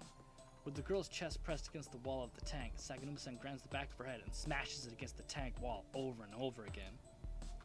I can't see Saganuma-san's face as it is bathed in light from behind and has become a silhouette. The only thing I can see is her lips, which dangle in the shape of an anchor. At this rate, she'll die. Without thinking, I scream. I have to help her. I can't stay quiet any longer. At any rate, I pound on the wall before me. Come on, please let me get through. However, no matter how many times I strike it, Saganuma-san does not look this way, as if the sound isn't going through. Since the sound from the other side isn't coming through, then the sound from my side shouldn't go through either. It figures I have no choice but to go out there. I grope about, trying to find a crack in either side of the wall. From top to bottom, left to right, I go to the outer side of the tank and look to see if there's a way to get in from below. A handle of some sort would be great, or anything that could serve as a starting point. There's nothing. I still can't find any way whatsoever to get to the other side. Panicking over what I should do, I frantically search for the door. During that moment, the girl continues to have her forehead bashed against the tank right in front of my eyes. A gash is torn wide across her forehead, her blood clinging to the tank with each hit. The blood sticking to the tank makes a red line as if someone tried to wipe a brush across it. That one line of blood quickly becomes two, and the two merge into one large flow of blood. No! Her eyes are white and wide, the blood from the girl's forehead making them seem bright red.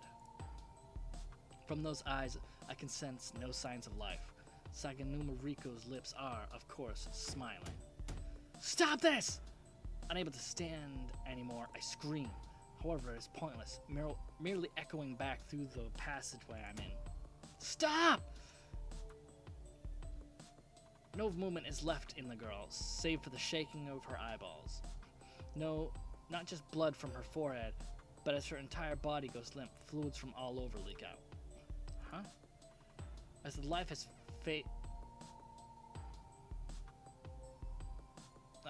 That's not right.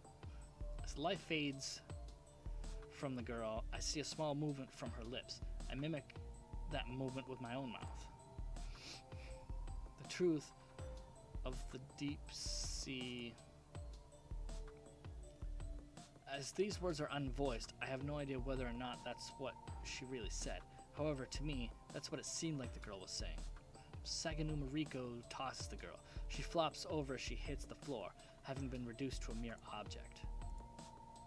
My mind goes blank, and I sit down. I couldn't save her. She was right in front of me, at a distance short enough that I could have touched her by reaching out my hand, but I couldn't save her, or do anything to help.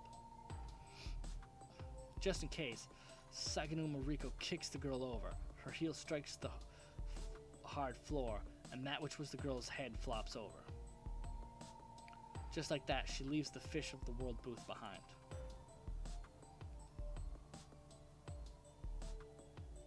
At that moment, I see bright red. Without a moment's pause, the girl's corpse loses all traces of life. It decomposes and goes beyond that to completely dried out. Some new phenomena is starting, but I can't stand up as I am right now. I'm powerless. I can't do anything. Something hot wells up behind my eyes. No, I don't want this. I don't want Himino to die like this. But the image of that girl's expression as she was on the verge of death is scorched in my mind.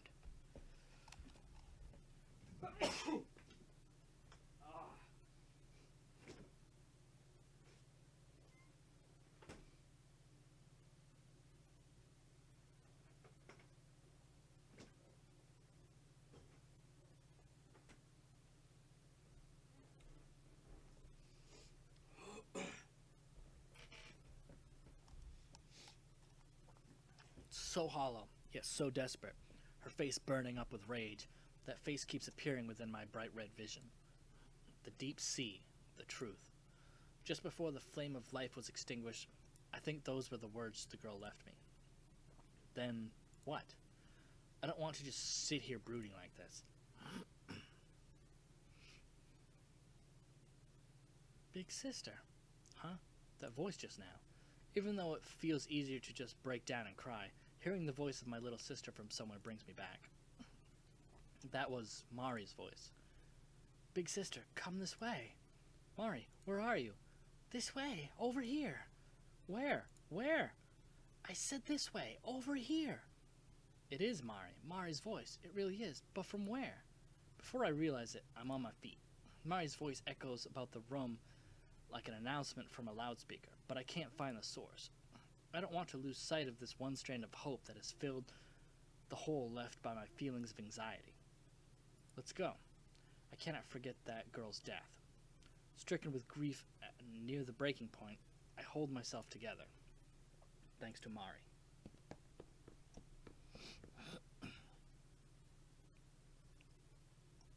This is recklessly coming out of the passageway, end up right where the tunnel tank lets out.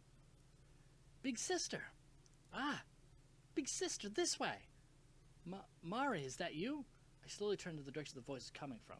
Exiting the tunnel tank, I can see a wide wall before me. In front of it stands a girl wearing winter clothes. It's the same place I saw Mari the first time. Jeez, big sister, did you get lost? Mari, I'm glad. Mari, are you really here? Really here? I'm right here. The same color hair as mine, the same color eyes. We were often mistaken for twins. With the silhouette of a doll, she's wearing that warm-looking overcoat. Mari is right here, looking just as she did that day. Mari, why are you here? Did you forget? Jeez, Meanie, we came together at to the aquarium. There's no way I could forget, none at all. It's just, why did you disappear? You're the one who got lost. I'm here. I've been here all along. Mari. Without hesitation, I embrace Mari. She must have caught a chill, as her body is cold to the touch. Big sister, what's wrong? This is embarrassing. It's fine, Mari. We're finally together again. Jeez, big sister, you're such a crybaby. That's right, I'm crying. After Mari points it out, I realize my cheeks are covered with tears. Just as I'm about to stop, I cry again. Okay, let's go, big sister. Mari says this in a cheerful voice as she pats my head. It's a strange feeling, having my little sister rub my head, but not a bad one. I feel my head being enveloped in a strange feeling as if I am floating. Go? Where? We'll go somewhere higher up, together, you and I. Somewhere higher up? Higher, softer, that place is eternity. Eternity? Grinning ear to ear, Mari points her right index finger towards the ceiling. The feeling that I've begun floating upwards grows even stronger. Yes, there's nothing, yet everything there. It's really fun, very soft, and a place we can always be. A world of happiness. Happiness? I don't really understand what Mari is trying to say. But if it's happiness, that might be okay. The fact that I am able to reunite with Mari like this makes me extremely happy. My thoughts melt together in happiness at being with Mari. I smell something sweet with a hint of lemon. If that's what the world will be like, we'll surely be happy. Let's go together, big sister. Mari, don't get lost anymore. Okay. Mari reaches her hand out for me. I sit upright and reach for Mari's outstretched hand. I hear the sound of something falling down with a clatter. Oh, shit. So, she's got to be some kind of ghost that wants to bring you to the afterlife. So that's fucked up. Oh.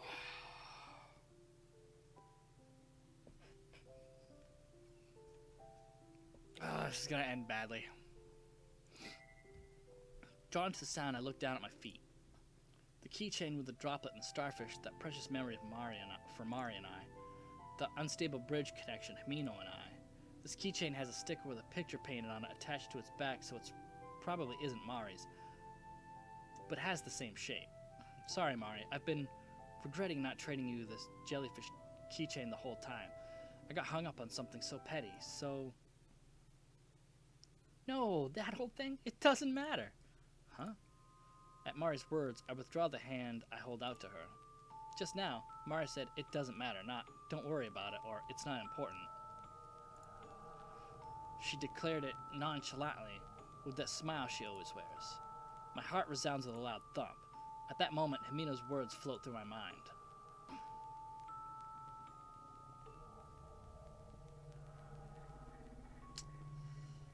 For argument's sake, even if this Mari girl is here, she would have grown in 5 years, and her clothes wouldn't be the same. It's summer, so she wouldn't be wearing a coat. Moreover, all of a sudden, that floating sensation disappears, and instead I feel the impact of falling to the ground. In reality, I had been sitting, so my fall was more like tipping over. This isn't right.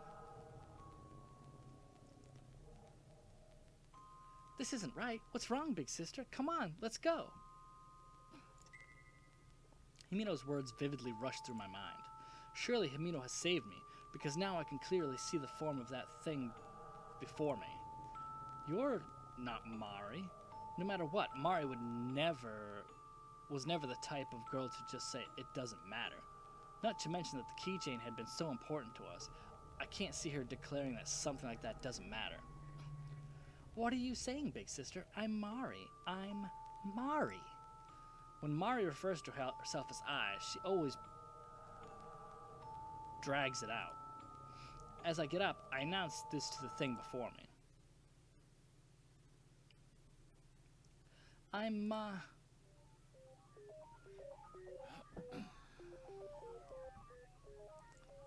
Oh, that's... The girl's body begins to become blurry, like a static image. I realize I can no longer look directly at her. I knew it. You're not Mari after all. Muddy is probably a fitting term here. The thing that had been Mari up to a short time ago begins to melt, transfiguring itself from one clump into countless fish. That part right there looks fucked up. Real fucked up. I mean, sure, you know, parts of her turning into fish, that's one thing, but, like, dissolving first? It's messed up. The fish begin swimming in the air without water. This pattern of behavior is bad. If I get caught up in this bizarre phenomenon, then I am sure to drown in this place with nothing. I have to get away. As I mumble this, I search for a door. If I can go through a door, I should be able to escape the phenomena in front of me. Mari. Saying I wouldn't regret leaving them is a lie. But that thing, it isn't Mari. It's just an aggregation of fish. I can't be deceived by them or lose sight of my precious goal. I was so naive. Fine, even so, it's fine. It happened somehow. If I have time to get down about it, then I just need to not let it happen next time. I will save her, no matter what. Finding a door as I run away, I throw it open with great force.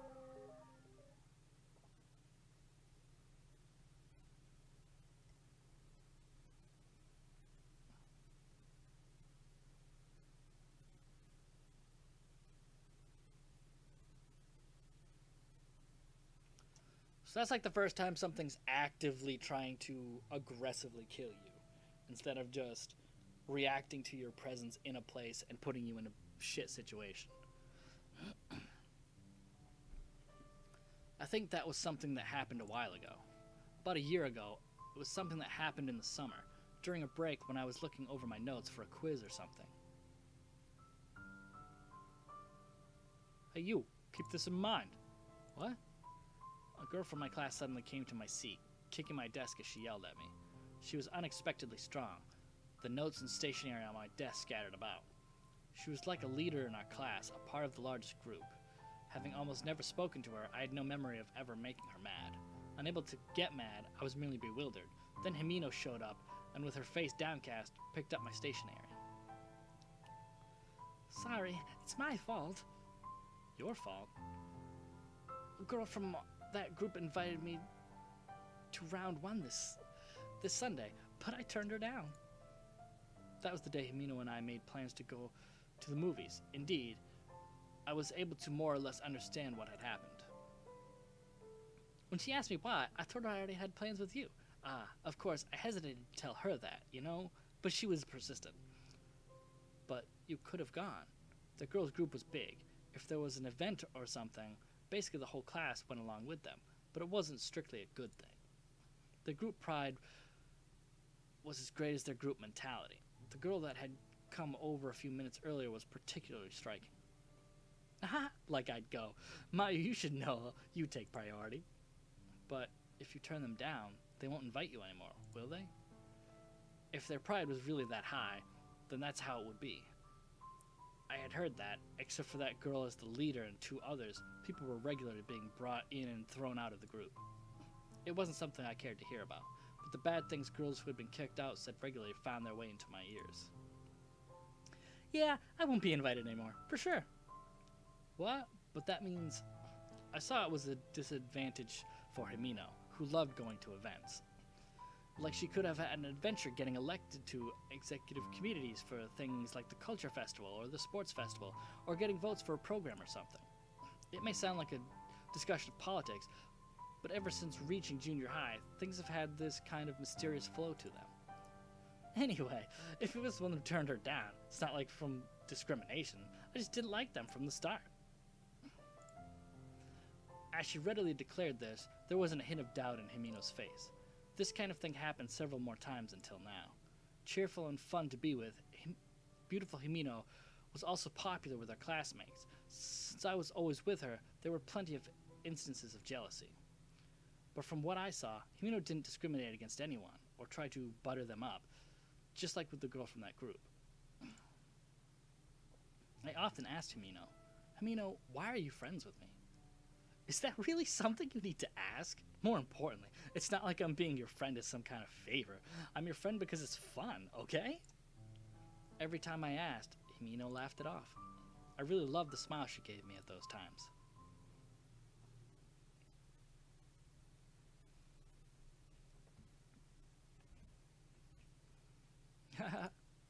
Once again, I've entered a passageway behind the tanks. I thought it would get me out of the Fish of the World booth, but it was probably led astray while I was out of it. Anyway, I should get going. If another something borrows Mari's form and attacks me like earlier, I don't know if I can defend myself against it. Safe no longer means anything. Safe no longer means anything, so I should speed through the passageway. Upon looking at the map, I see that there appears to be a room at the end of the passage. Just as I expected, there are 3 doors before me. I have no choice but to take them one by one, the first being...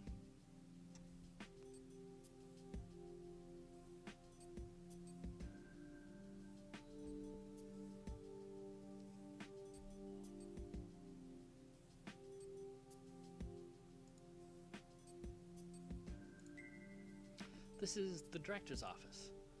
I mumble while looking up at the words written on the sign above the door. This door's appearance differs greatly from the doors of the storeroom and the reference room, with red ornaments decorating it. Even if there had been no sign, I would have known this room belonged to someone important on first glance. The atmosphere from out here also seems to have heavy air to it. It's as if I'm standing before the door of a school principal. If I don't go in and see, I really won't learn anything from just staring in from out here. The obvious truth is that I already possess the courage to go through with this. Keeping an eye out for any phenomena while coming through the door, I push the heavy door open. The door makes a scuffing sound on the floor as I open it. That bio, yeah. Please excuse my intrusion. It's not as if anyone would be in here, but without thinking, the words come out. An elegant desk and chairs are situated at the center of the director's office, and bookshelves run along the walls without a gap in between. The main wall, when looking from the entrance, is a giant tank, made of translucent acrylic material. No one can argue that this room isn't also one of the aquarium's displays. The room is perfectly in order, giving me a sense of who the director is from the way their desk is. More than just neurotic, they don't seem to have left one speck of dust.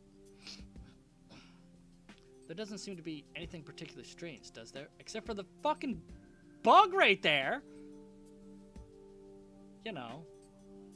That's weird as fuck, and that's big. That's a fucking giant bug.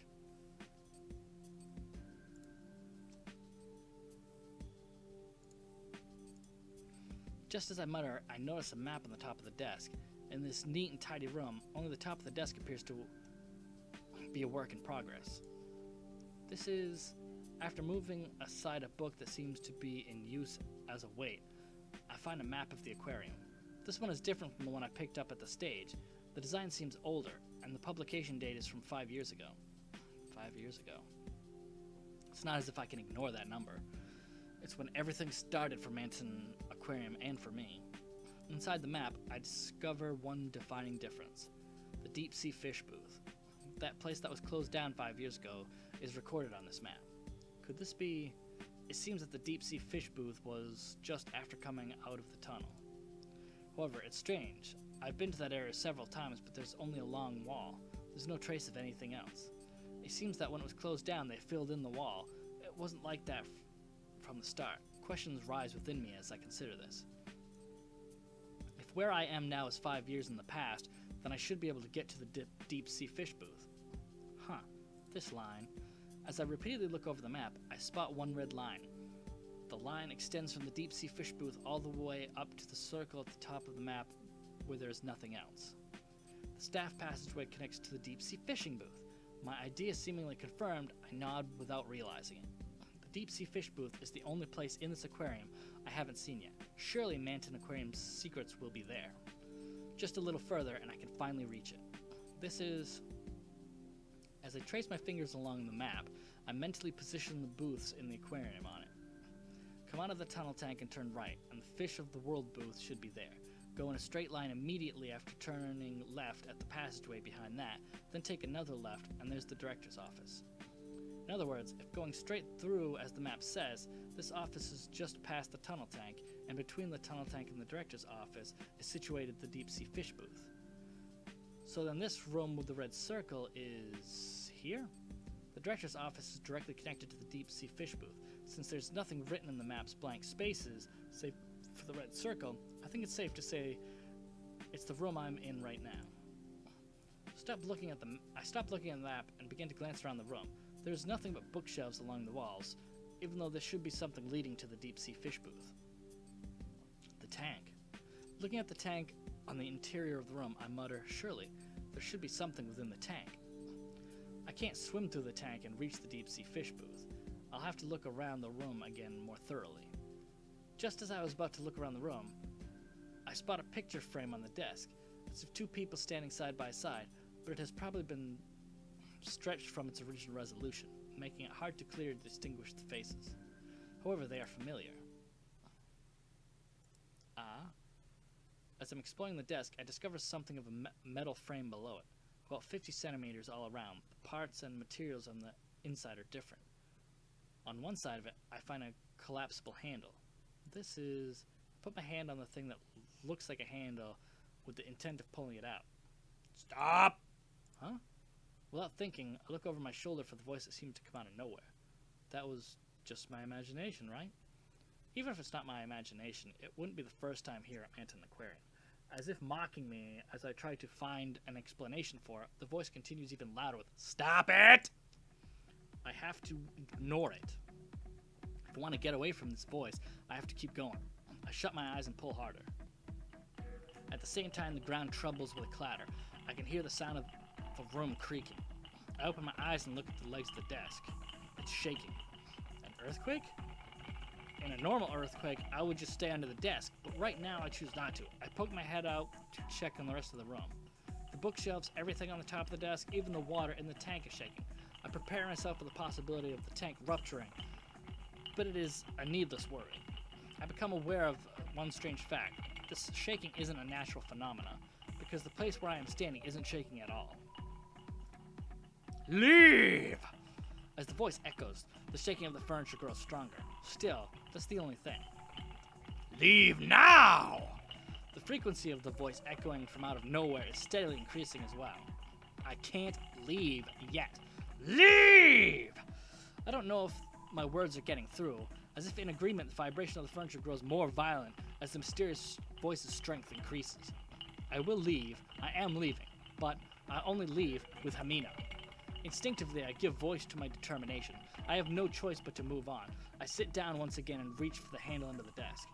Yeah! At that moment, my body suddenly flipped backwards. It's not that I tumbled on my own, but it felt like I was pulled back by an invisible hand. I won't give up. I won't give up. Leave! Leave! Leave! No, I won't! Once more, my face is pushed close to the floor. My vision is concentrated on the small handle. My hand could easily reach for it, but... yeah! My body is once again knocked back by this unknown force. It doesn't matter how many times many bad experiences I've had up to this point. Surely with just one more step, I can reach this unknown territory. What if there's nothing there? No, there has to be. This force is trying to stop me as proof of that. Even if there's nothing there, I will leave here together with Hamino. I'm no longer the one who knew nothing. Even if I have to drag Hamino behind me, I will find a safe way out and leave this place, no matter what. So I will absolutely must keep going. At that moment, there is a pulsation. It isn't my heartbeat, but the entire room pulsing with a loud thump. What? Is something else happening now? At that moment, the shaking of the furniture stops. In exchange, my own heart is pumping blood rapidly through my body with a thump thump. All the lights in the room go out and it becomes pitch black. I use my hands to feel for the handle on the floor, but I can't seem to find it. This light. A phosphorescent red light begins to shine through the tank inside the director's office. The water inside the tank becomes illuminated with that red color, faintly lighting the whole room. The red light seems to be corroding the entire room, little by little. Fish. How? Fish swimming in the air begin to penetrate the room. They seem to be riding the flow of the light from the tank, swimming inside of the red light. Fish swimming where there is no water. Probably a major misunderstanding I've had here at Manton Aquarium. The red light is water. The room quickly fills with the light. If the room fills with water, I'll drown. Staying in this room in this state is dangerous. I need to pull the lever, so I can't give up. Courage springs up from within me. If I'm going to escape from this Manton Aquarium with Hamino, I have to overcome this obstacle. Going from midair to underwater, I have to overcome this nightmare to force me to drown. This nightmare trying to force me to drown to death. I've escaped so many times and been rescued from the brink of death. However, I won't lose anymore. The red light is eroding the room and numerous fish are swimming. When I saved that girl, I overcame a similar obstacle. By knowing something by chance about a creature's habitat, I was able to do something about the situation. However, I can't use the same method here. There is no machines, and there are too many varieties of fish for me to know about them. Moreover, I need to find a more basic solution. That girl, whose name I didn't even know, she talked about a grudge. There were two cases, a murder investigation and a mass culling involving this malice. By a murder, could she have meant the director's accidental death was caused by an error in the deep-sea fish booth that also caused all those other deaths? Either way, what if that wasn't an accident? What if the whole thing was targeted at someone? I can see what caused the closing down of Manton Aquarium, the bitter intent against the one who killed them. In other words, regret and a grudge. I bore great fear and anxiety towards Manton Aquarium. But if my way of thinking is correct, then what I should be afraid of isn't the aquarium, but the deceased that have taken on its form. Maybe so, but there are many rumors, though. Seeing a man's ghost in the tanks, the deep-sea fish booth being open only on the day of the full moon, that all the water changes into blood, or that you hear crying from the back of the tanks.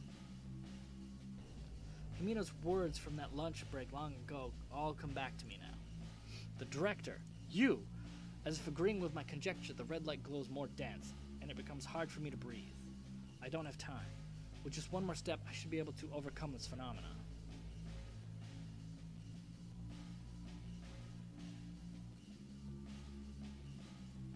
What?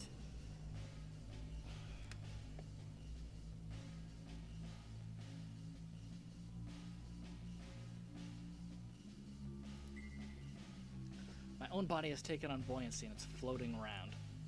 This entire room is now underwater. It doesn't just have water in it, but it is water. As I try to control my wavering body, I search my pocket. My fingers feel something and I pull it out. There's a keychain with a starfish charm. A sticker folder is attached to the back. Director, if you can hear me, if you can, hear me from somewhere, watch this. A bubble as big as my mouth leaps out. The red bubble rises up through the interval between the air and the water. I cover my nose and mouth with my left hand and hoist the keychain up high. My lungs are at their limits. The results of my defiance will be life or death. If my conviction is nothing more than a mistake, I die by suffocation. However,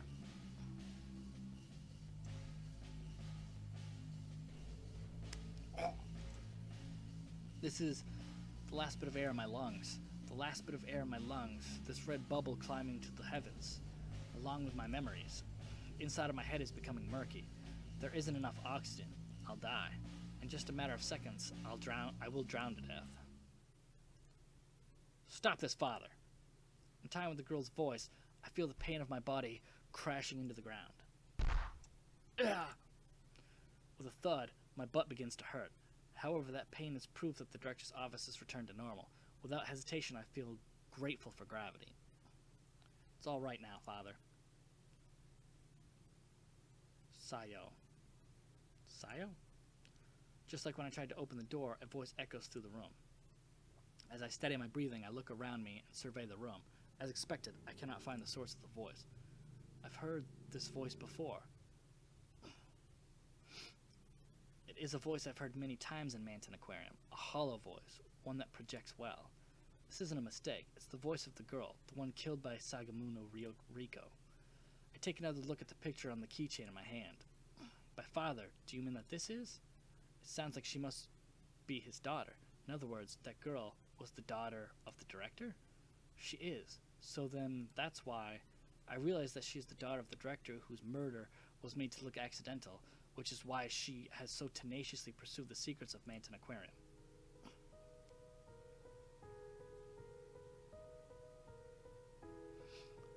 Along with surprise, I feel understanding. A blue light shines through the translucent tank. The ominous red light from earlier is no longer there. In the spaces between the blue light, I can see two silhouettes. Like images projected on a screen, they are a bit vague, but I can easily identify them. A middle-aged man and a girl, the two of them face to face, and face each other in a pleasant manner. Sayo, you've gotten so big. The silhouette that appears to be the director says in a kind voice. I decide to watch the pair's conversation quietly for a bit so as not to interrupt. You're so making such a big deal out of it. More importantly, I found her, the criminal who killed you. Sayo, you... Saganuma Reiko. I was killed by her as well, but after coming to Manton Aquarium so many times, I was finally able to confirm it on my own, so I am more or less satisfied. Because of me, even you were. Sayo, I... Don't say anymore. I have no regrets. If you keep going, all of my efforts will be in vain. I lived and died solely for my objective. Sayo says in a cool voice, talking about her objective even after her own death. What a tragic thing. Listening to Sayo's words, the director's mouth becomes a straight line as he looks down, holding back his regrets. Your face has changed so much in the last few hours. Huh? Me? Sayo shifts her gaze from the director to me. She turns her attention from the director and continues. The fact that you're not surprised to see a ghost really isn't normal, but I understand how you feel. Yeah, that's right. I suppose you could say I've gotten used to it. I wish I could have gotten to know your name. You never would tell me. It doesn't matter now, since I'm dead anyway. Even now, Sayo talks as if it's someone else's problem. The director's side responds to the question about her name. Sakuragi Sayo. That's this girl's full name. I am Sakuragi Isao, Sayo's father, and the director of Manton Aquarium. So you are the director after all. It would probably be more accurate to say former. But seems I lost my sense of reason for a long time. I wonder why it's only now that I've regained my senses. Lost his senses of reason, he says, as if that's no longer the case. Nevertheless, his story seems to substantiate the theory that Manton Aquarium gives form to grudges. Having returned to his senses, no strange phenomena should take place. On the contrary, I could say that the earlier poltergeist phenomena that director caused would also serve as proof, but I don't see any need to blame him. Wasn't it seeing Sayo-chan that returned you to your senses? Hey, stop adding Chan. I have a name too. I don't like it. Then it's Sayo. I have a name too, Mayumi. So stop saying hey and you stuff. Sayo breathes an affected sigh, then continues talking. She looks listless, but somehow it seems like she's smiling. If your conjecture is right, Mayumi, then I'll probably be glad. Conjecture? That I returned to my father to his senses. Fool, is there anything to be happy about? If you hadn't died, you wouldn't have met me. My beloved daughter, dead because of me. Is there really anything to be happy about? Father, calm down. You make the aquarium get weird again. I misjudged you, Sayo. I thought you were amazing because you were steadfast in your determination and your resolve, but I labeled you as a cold girl. Really, you were kind. Tears faintly gathered in the director's eyes. If demons can have tears in their eyes, then ghosts can cry. That's why they call it infectious crying, I suppose. Even as I watch the two of them, the corner of my eyes become hot. The exchange between the two of them is so natural. It has the rhyme of a conversation between parent and child. It's something that won't happen again for them. I'm sorry, I couldn't save you. I saw you, Sayo. At the moment you got killed, I couldn't save you. Don't worry about it. This is the result of my own faltering. It isn't your fault, Mayumi. But, don't you have someone you need to save? If so, you can't waver. Sayo, you've matured. You've become able to encourage others. Be quiet, father. Well, I'm glad you weren't killed by my father. You've grown up, Sayo. The air surrounding them warms my heart, but the realization that this is nothing more than a transient moment causes my chest to tighten. You too. Suddenly the blue light changes to white. It floods the room like a fluorescent bulb, gradually growing stronger. Without realizing it, I narrow my eyes. What's happening? All of a sudden? Who knows? Maybe we're crossing over. I am satisfied, knowing who the killer is. What? But wait, just a bit. Crossing over, no longer having any attachment to this world. Sayo has achieved her goal. She and the director have miraculously reunited after overcoming space and time. No, I cry out from the bottom of my heart. However, I can't give that scream voice because Sayo knows my resolve. I don't want her to see me acting uncool, because even though Sayo is dead, she is cheering me on. Mayumi-kun, was it? Before I disappear, I will tell you what I know. Even so, many events right before and after my death are vague. This is much too soon. Will you really disappear? My soul was originally supposed to cross over 5 years ago. Being able to cross over in and of itself is something to be happy about. Director? I don't want to cause anyone trouble like Father did. I just want to go right away. Before our souls are taken, the two have completely reconciled their lives. Souls being taken, it's something I only barely understand. If it happens, just as it did before with the director, then only their grudge and malice will continue to be expressed in the world. When it's time to die, one crosses over. It's probably best to see it from a spirit's position. But then they can't be happy together. I stiffly endure those words. Unconcerned with my own thoughts, the director begins to speak. 5 years ago, Manton Aquarium experienced financial hardship. With diverse options for entertainment and a more direct subway system, customer traffic decreased as people were flocking to towns other than Manton. The management of the aquarium was seeing large costs from the purchase of exhibits, the large amount of feed required, and the cost of paying for the employees. Also, due to the location of Manton Aquarium, the cost of transporting seawater is high. In addition, the deep-sea fish booth that served as the centerpiece at that time used the latest technology and required enormous maintenance due to its cost due to its size. I was being pressed by many decisions, letting go of employees, reducing display space, and widening of the target demographic, and the closing of the deep-sea fish booth. I couldn't bring myself to cast aside anything from my beloved aquarium. I tried to do the impossible in the hopes of producing results, but in the end, it boiled down to a confrontation with Saganuma Reiko and those who stood with her.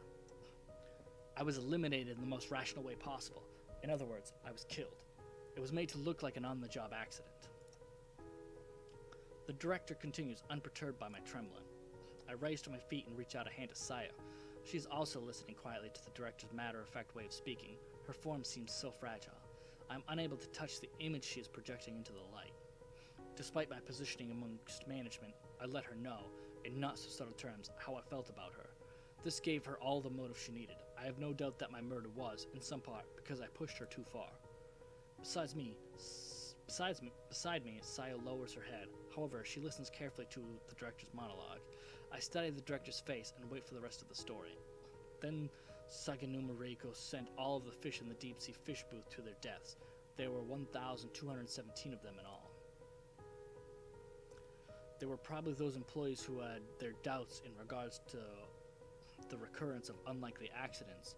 Those that knew even the slightest bit about our management stuck their heads in the sand and just dismissed it as a cost-cutting in some way. That's awful. By all rights, it is something Father should consider as a manager. Yes, at times such as a thing becomes necessary.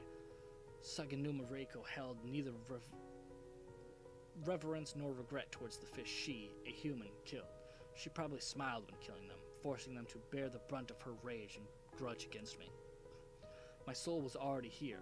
It's hard to put into words, but I'm what you might call a jibakuri, a spirit bound to this place. Sympathizing with the souls of all those fish, I offered up my soul to Manton Aquarium. So then, the grudge you and the fish bore created the world I am in now? The director nods with a serious face. I instinctively swallow. The Red Manton Aquarium, I've taken to calling it that. Without regard for when, they took vengeance to dispel their regrets. It didn't matter if it involved people or fish, they merely turned to anger. There was nothing I could do. As a human with an independent will and emotions, my soul was the cornerstone, but the fish were the ones to rule Manton Aquarium. There was no distinction for the value of life. Those thousands of fish spirits overpowered my own sense of reasoning. Then why now? I am sorry, but I don't clearly understand it either. I may be ubiquitous throughout this Red Manton Aquarium, but I am merely a core that bore its grudge, nothing more. There are far too many things I cannot explain.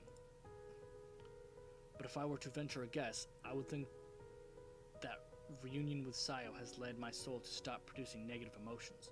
Upon becoming useless, I was probably ejected from the Red Mansion Aquarium. Theories and such probably don't matter. Mayumi-kun, it's thanks to you bringing Sayo and I together that this miracle occurred. I don't need any further explanation of that. The director smiles peacefully. He probably doesn't remember the details of what he put us through. If he did, he wouldn't be smiling. Still, it isn't like the director is directly responsible for his sins. Sins are born from a person's ill will. If I trust the director's words, then that isn't the case here. It isn't in me to bear hatred for someone with no form. A cornerstone, having lost me, the one directing their malice, the fish spirits should also disappear. They should cross over. The director says in a relaxing tone after some thought. In other words, the Red Mansion Aquarium will disappear? If my theory is correct, then that is what should happen. In turn, with my soul's disappearance, the Red Mansion Aquarium should begin to crumble. This isn't something I know for sure, merely a hunch, but it seems I am part of Mansion Aquarium after all. Please don't lament the fact that I will disappear. It was your courage that rescued us from this place, this Red Mansion Aquarium. I didn't save you. My words of denial won't come out. Surely the director is satisfied already, after having his soul bound for 5 years and squeezed for every drop of malice, just releasing him was saving him. So I can't delude that fact. Before we part ways, I'll return this to you. This keychain. Sayo hands me a keychain. It is a droplet-shaped keychain, one with a jellyfish attached for it. It is unmistakably the keychain from my memories. Why, Sayo? You were running without watching where you were going, and you ran into me. Don't you remember? When I was chasing Mari, I ran into someone. That's right. Himino picked it up in all the confusion. It was something incredibly precious to me. It never seemed like something someone could mistake. Even now, I still don't understand the mix-up. I finally realized that you had my keychain when I looked at it, and that the one I picked up was yours, Mayumi. Thank you. So it wasn't that Himino lied. The mix-up was because there were two lookalikes. I hand the keychain with the starfish charm to Sayo. The father and daughter smile at me from within the sticker picture. This piece of their lost past leaves my hands. As I hand it to her, I am unable to touch her. However, the treasure safely lands in Sayo's hand. Why didn't you tell me back then? Hope, probably. What do you mean? I won't say any more than that. I'm about to respond, but Sayo speaks without giving me a chance. You know, I'm a bit jealous of that Himino girl. Why? Think about it yourself. You're so mean. Sayo grips the keychain tightly and shuts her eyes. She takes a small breath, then nods. You walked a different path than I, Mayumi. Even now, I think so. Yeah? Mayumi, what you've done is resolve yourself to save the both of you. I don't want to think that I'm wrong. However, you weren't wrong either, Mayumi. The world is a place with few answers. Sayo laughs with a ha-ha, then smiles. This seems out of character for her, but Sayo's smile is very natural. Surely this is the girl's true nature. Nah, the cool Sayo I spoke with first is the real deal. Just as Sayo said, there's no perfect answer anywhere. Regardless of the director's choices, there were none that could have led to a perfect solution. Even so, we all must choose, even if it means casting aside that which we don't choose. I wasn't able to be like you. I was filled with a weakness I couldn't account for. Sayo, you aren't weak at all. You saved me. Her eyes closed, Sayo shakes her head. Mayumi, you have a strength that I don't. You won't fall apart at the truth. You will save Himino, no matter what. Thank you. I'm sorry. In the end... Hey. Huh? Nah, it's nothing. I don't care for stubbornness after all. The light surrounding Sayo grows far brighter than the light surrounding the director. Gradually, Sayo's silhouette grows dim. I understand. This is the light of Sayo's life. Bye-bye. Yes, bye-bye. I won't say see you later or anything. If you find your way here after 100 years, I'll just turn you away. There's no way I could live that long. I'm unable to stop my emotions from overflowing. The drops of light spilling over melt into an even stronger light. It's the same for Sayo. She would probably get mad I say so, so I won't, but... Well, Father, I'll go on ahead. This time, you can follow me. Essentially, it's decided. Sayo is my friend now. So as much as I continue to struggle, I won't break so easily.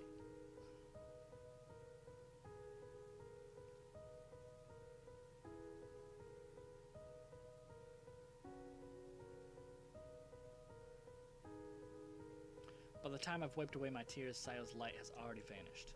The director closes his eyes and begins to pray. Seeing me stand up, he quietly opens his mouth. I don't know exactly what will happen when this place crumbles. Before it happens, I think it's best that you get out of Manton Aquarium. I want to ask you about Saganuma Riko-san.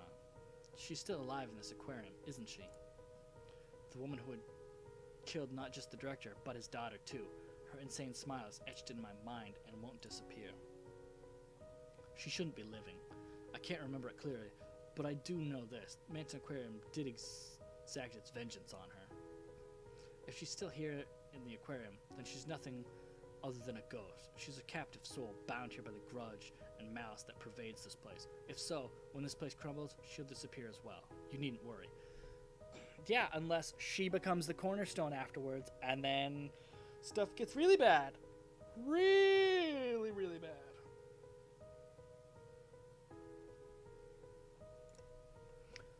I don't need to worry. Is that true? Those things left behind in time will not change. I understand. That and, yes, what is it? You didn't see a girl called Mari somewhere, did you? She looks like Sayo when she was a child. Perhaps, like you, she became a spirit and is in this Manton Aquarium. I have asked the disappearing director something that has caught his attention. If he is one with Manton Aquarium, then perhaps he knows something.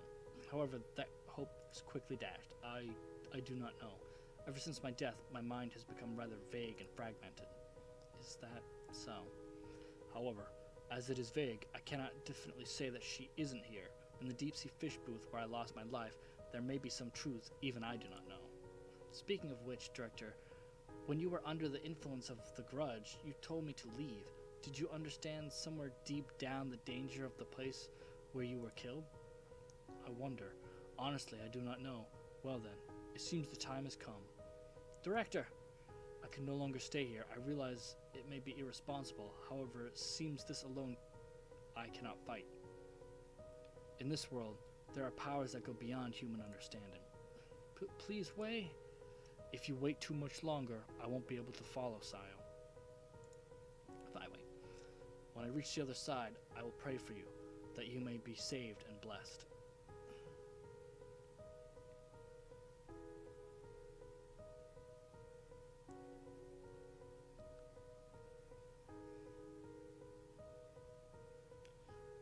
I am unable to stop him as he is wrapped in the brilliant light, just as Sayo was, and the next moment his form is gone. Was he able to cross over? My question is directed at thin air, so naturally there is no reply. I wonder if this is a time when you should say congratulations. Thinking it over a bit, I look up. In that position, I close my eyes. Please, find peace. Before I realize that I am alone again, but it's alright. Even if something happens, I will not fail. I have prepared myself. Well then, I have to walk on.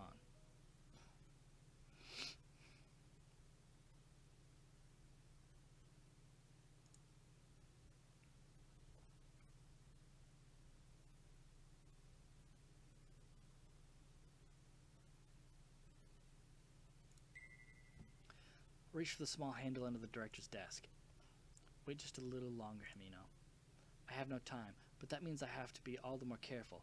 In a way, this is Manton Aquarium's final puzzle. The closed-down deep-sea fish booth, everything will be settled there. There has to be an end to the red Manton Aquarium. Embracing the vigor in my chest, I pull open the small door.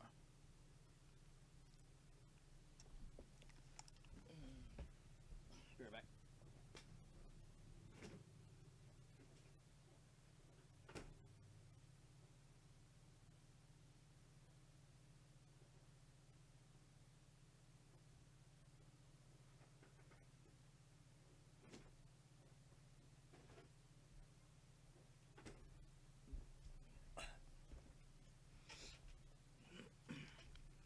I descend the ladder leading from the director's office, walk along the dark underground passageway for several meters, and reach another ladder.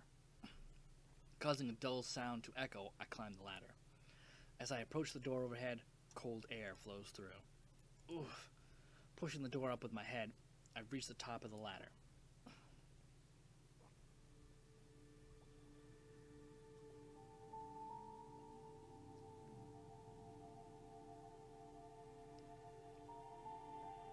This is the deep sea fish booth. I muttered, closing the door I came up through. Inside it's pitch black, as if to match the real deep sea. It is a world with no light. My unease in the dark comes from deep down in my heart. However, at this moment, I am unable to suppress that feeling. Stretching my arms out to the left and right, I carefully walk on. There must be something here. I am absolutely sure of it. Huh, that light. After walking for a bit, I find a light floating in my path. It's neither the red light nor the blue one I saw in the director's office, but rather a golden light, like that of the morning sun. I suddenly begin walking towards that light. There may be nothing there, but I don't even consider that possibility. Pretty. Ooh. Called by the light, I move forward. But I know. Having gotten close enough to touch the light, my movements seem to be off. The ball of light before my eyes has begun dodging me. A deep-sea fish, huh? That much I can understand. A football fish, perhaps the most famous of the deep-sea fish. It emits light, even in the depths of the deep sea, slyly awaiting its prey. But I am no longer prey. Passing the light, it's as if something has been blown open. As things begin to flicker throughout the room, yellow lights, blue lights, even red lights, they all rush about the room like fibers. All of the lights waver like the surface of the water. Thanks to the intermittent light, I begin to grasp the full form of the deep-sea fish booth. Fish are swimming all throughout the room. The light itself is the fish's habitat. This is the sea to the fish spirits that have lost the malice that once guided them. I am not afraid anymore. The director himself said that they have all been freed from their malice. Just as he said, the fish no longer have any aggression. The oarfish, the monkfish, the hagfish. There are also ones with scary faces, transparent fish, and fish that glow beautifully, though differently from the football fish. This room, filled with several deep-sea fish, is more realistic and more magnificent than any other display space. I'm no longer afraid, so come on out. Weaving through all the fish, I touch a wall on the side of the deep-sea fish booth. Mari. Just as I call her name, I feel my legs slam closed together. Oh boy. Huh? I suppose this is what you call carelessness. My legs have been grabbed by a large tentacle. It has a white skin and pale pink suckers. At my feet is the deep sea. I can see a black shadow, far closer to me than the bottom of the sea. I've seen this creature on the news, on TV. It's the largest creature on planet Earth. A giant squid. My impatience is greater than my fear. Before it can pull me in, I have to escape. But the suction pads are strong, and I have to struggle. Another tentacle approaches. Dummy? Huh? That is the voice of hope. A small hand reaches down from above as I am pulled further into the deep sea. A hand of salvation for me as I writhe against imminent death in the darkness. Big sister, if you go away before we get to make up, I really will hate you. I'm not going anywhere. First, I grab her hand tightly with my right hand. As such a miracle, I've begun to feel my zeal returning. Next, I grab that little hand with my left hand. I can feel my energy growing stronger. I am pulled up with a great amount of power. It isn't just the owner of the voice strength either. I can feel the intervention of a miraculous amount of power. With just that, the tentacles that hold my legs have refused to let go and are easily peeled away. Ow. Pulled from the darkness, I land on my backside. I don't know how many times today I've fallen down. Please cut it out. The bones in my butt feel like they're... What the fuck?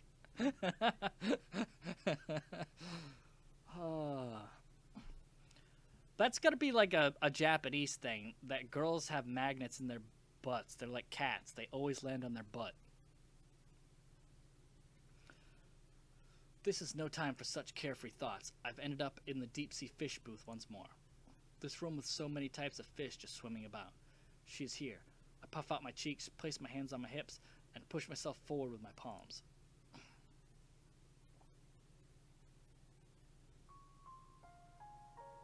Mari, really, Huh? Who are you? I thought you were my big sister, but you're grown up. Looking at me as I lift my head is a girl with long hair. Mari is looking down at me. It's me, Nakanome Miyuki, your big sister. Yep, I'm not wrong after all. You're a grown-up, but you're my big sister. It wouldn't be surprising for her not to recognize me. In the 5 years that have passed, as I have been going through a ghost spread, I've grown quite noticeably. I cut my hair that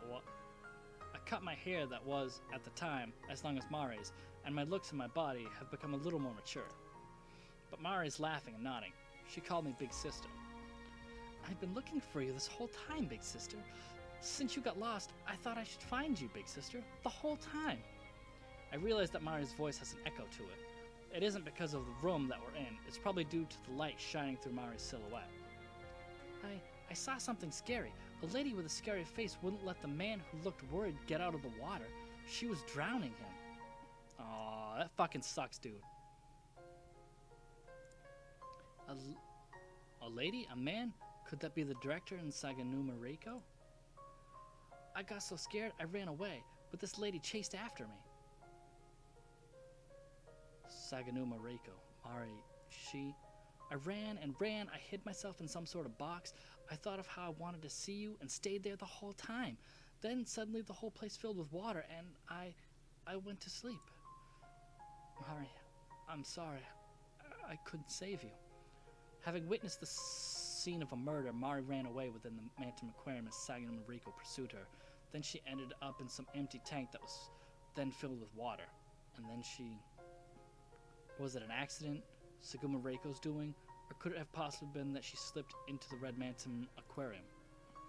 In this world of strange phenomena, Mary herself probably doesn't even know. The one truth is that Mary's life was brought to an end. After that, why did you come back here? I don't know. I drifted, sleeping the whole time. Then I thought that you had come, so I woke myself up. Mari, you're dead, aren't you? I say these words, enduring the pain in my heart. It feels like I have no choice but to say them. Yes, sorry, big sister.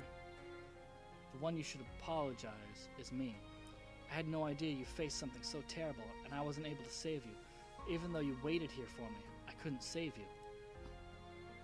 That's right, geez, because you always get lost.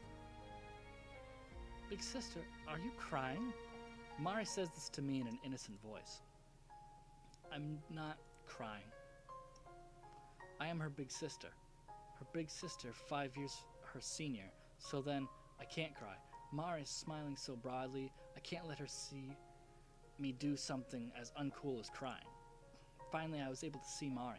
Finally, I was able to reunite with Mari. No matter what form she takes, this isn't supposed to be a sad thing, is it? Well, I'm going now. To where? I don't know, but this cradle where I've been sleeping feels as it's slowly disappearing. That's why I feel somehow that I'm not supposed to be here anymore. Mari, thank you for saving me. I was unable to save Mari, but even so, Mari brought me through my own crisis. I'm pretty pathetic for a big sister, huh? No, after all, you came to see me, didn't you? Yeah. Manton Aquarium's final truth. For me, that would be Mari's death. I realized this a long time ago, honestly, but I was unable to accept it and let it go so easily. Little by little, the light enveloping Mari grows stronger. If the director was like a shell for the Red Manton Aquarium, then Mari surely being one drop amongst the collective, was being released. The thing that held her here is now gone. All around me, numerous other lights are climbing towards heaven. As if the ceiling is no obstacle, pillars of light fill the deep-sea fish booth. This other Manson aquarium is vanishing. Big sister, I love you. How about you? It's the same for me, as it should be. Well, I'm going then. Wait, Mari. What is it, big sister? This keychain. It's my treasure, so... I pull the keychain bearing all of my memories from my pocket. I dropped it once, but it came back, as if guided by destiny, a true treasure. Just as if she was seeing it for the first time, Mari makes a sad face. No fair. After all, back then, you told me how important it was. It is important, and precious, so I'll give it to you, Mari. I am your big sister, Mari. It was such a trivial thing that I regret from that day. I won't make the same mistake again. What is it that's important to me? I feel like I understand that a little better now than back then. Thank you. But sorry, I gave my keychain to a girl that looked just like me, so I can't trade with you. A faint band of light appears in Mari's eyes. Illuminated by the numerous twinkling lights, Mari is so pretty. It's alright. In sync with my words, I rub Mari's head. I cannot touch her long hair, but even so, I embrace Mari. I know that girl. She's a friend of mine. Well then, I'll treasure it, no matter what. Okay.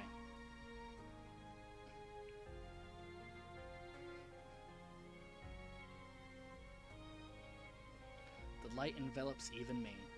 The warmth is like Mari's own body temperature. In this way, Mari will probably go to heaven. I believe that Mari will definitely go on to a happier world, because Mari is that kind of girl. Do not toy with me. Oh, it's gonna be the bitch. Huh? Oh. As if an arrow had been shot through the room, all of the twinkling lights stop in sync with the voice. As soon as I hear that voice, the light surrounding Mari disappears, and it is this time has stopped, leaving me wide-eyed at the small voice that screams hard enough to burn itself out. Himino. No, this shouldn't be. I deny the truth in front of me, the owner of that voice.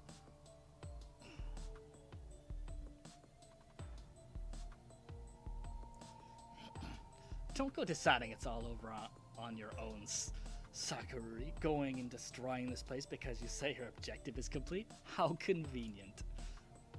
I'll kill that brat. I'll kill anyone who saw what I did. Then I'll return to Manton Aquarium. The wall of deep-sea fish booth is thrown open, and inside I can faintly see a tunnel tank. The tunnel tank. Himino is standing there, lit from behind the red light leaking out from the entrance. Her face is covered in a distinct shadow. This isn't the appearance of the weakened Himino, nor is it the Himino I know. Her breathing rough and expression furious, she takes a stance like a model would. No, why? Mari's gentle expression has changed to one of fear in an instant. Everything is bathed in the red light, and my pulse quickens and grows stronger. My! As she says this, the corners of Himino's mouth bend. Even though I recognize that expression as a smile, it takes me some time. Found you. You that? No! Letting out a sudden scream, Mari takes off running.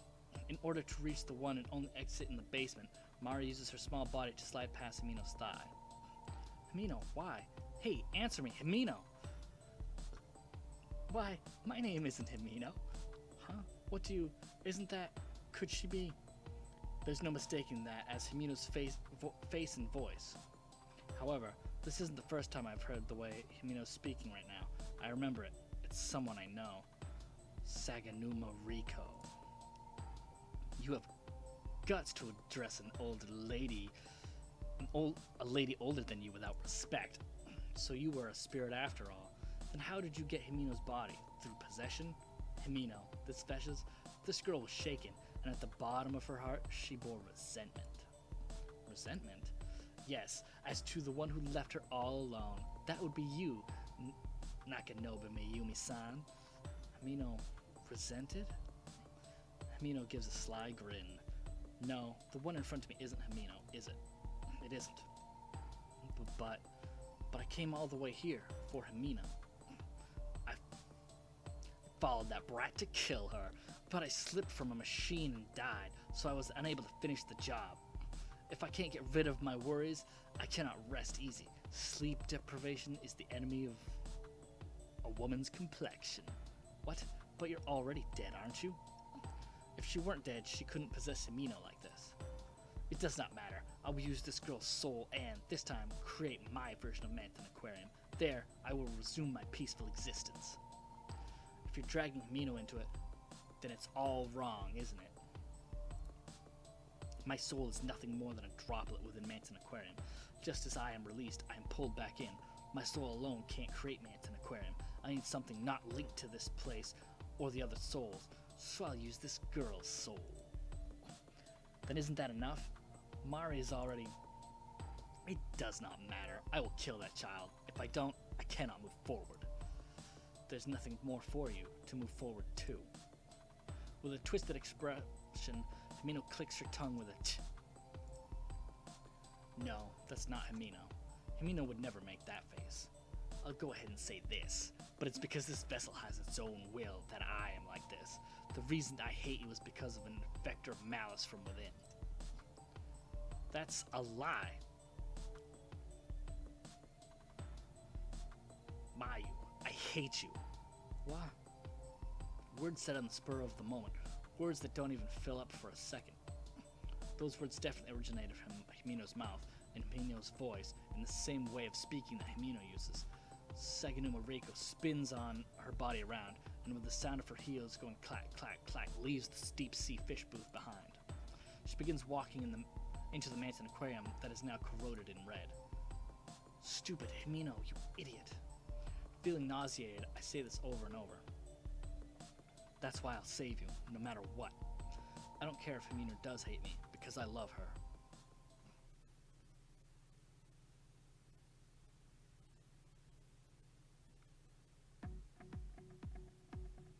All throughout the red aquarium, the fish swim about.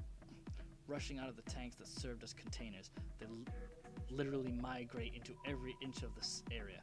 It has become a big ocean, far greater than just the deep sea fish booth. The cutlass fish that was hopping around the tunnel tank is now just a school of fish swimming about. Occasionally a manta ray passes at my feet, and a small shark swims overhead. The fish's understanding of this space is probably different from mine. The walls, floors, and ceilings are definitely there, but any concept of up or down, left or right is irrelevant to them. The two perceptions of the world are merging together. Neither version of the world seems to be changing into the malicious aquarium that existed up until now. All of it blends together, a world on the threshold. If what Saganuma Reiko said was true, at the moment Mari and I touched hands, the new red Manthan Aquarium was completed. I won't let you. This is something I definitely will not allow. I can guess where she's headed. I double my speed and head for that place as well. She said that she fell from a machine. If there is a machine high enough to die from falling off of, there's no place that could be expect for the machine room. There was a ladder leading to it from the passageway where Hiyoshi-san went crazy. So that's the way I head. Weaving through the fish, I move along. I'm going to save the people who are important to me. Let's go. There's a door combined with a panel on the wall just after exiting the tunnel tank. Upon closer inspection, the words staff only are written on it. I open it and see that there is a staff passageway that goes to the stage. There are many hidden passageways beside this one in the aquarium. Before I realize it, I've become so knowledgeable about this place. I have no time to get caught up in sentimentality. Stopping Saganuma Reiko takes priority. On opening the door, cool air flows out. Just to be safe, I look all around. There's no sign of Hiyoshi-san.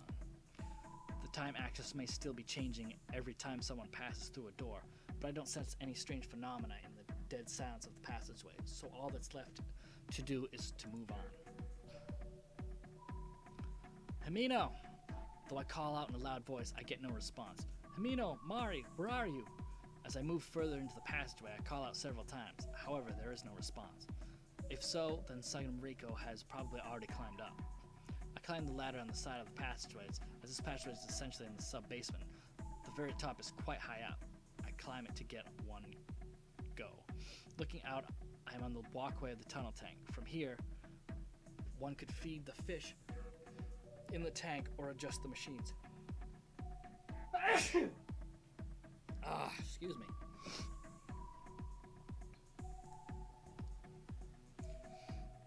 Being above the tunnel tank puts me at about 3 stories high.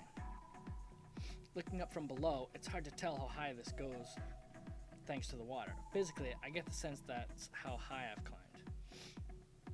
It's so deep I can't see the bottom. Even if I fell into the water from here, it would still be dangerous. With my clothes, I'd easily sink to the bottom. And if there were no water, just thinking about it is terrifying. Right now, I can be certain that there is water filling it to the brim. This thin walkway above the giant tank is a bridge about 10 meters across. Even missing one's footing by one step could easily lead to them falling. There seems to be a ladder on the other side as well. The metallic footsteps coming from over there hint at that fact.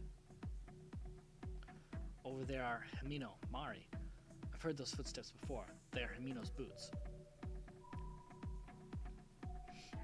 My, you know this place well. From her head down, Himino's body appears clearly. Directly across from me on the walkway where I currently stand, Himino, Sagamo Riko, is standing there. She's holding the captured Mari. Mari! Do not move. You know what will happen if you do, right? Big sister, I got caught.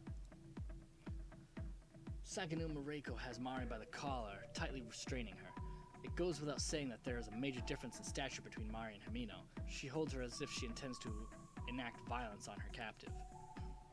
Mari puts a smile on her pained face. The fact that she is forcing her smile is clear as day. The order in which one does things is important.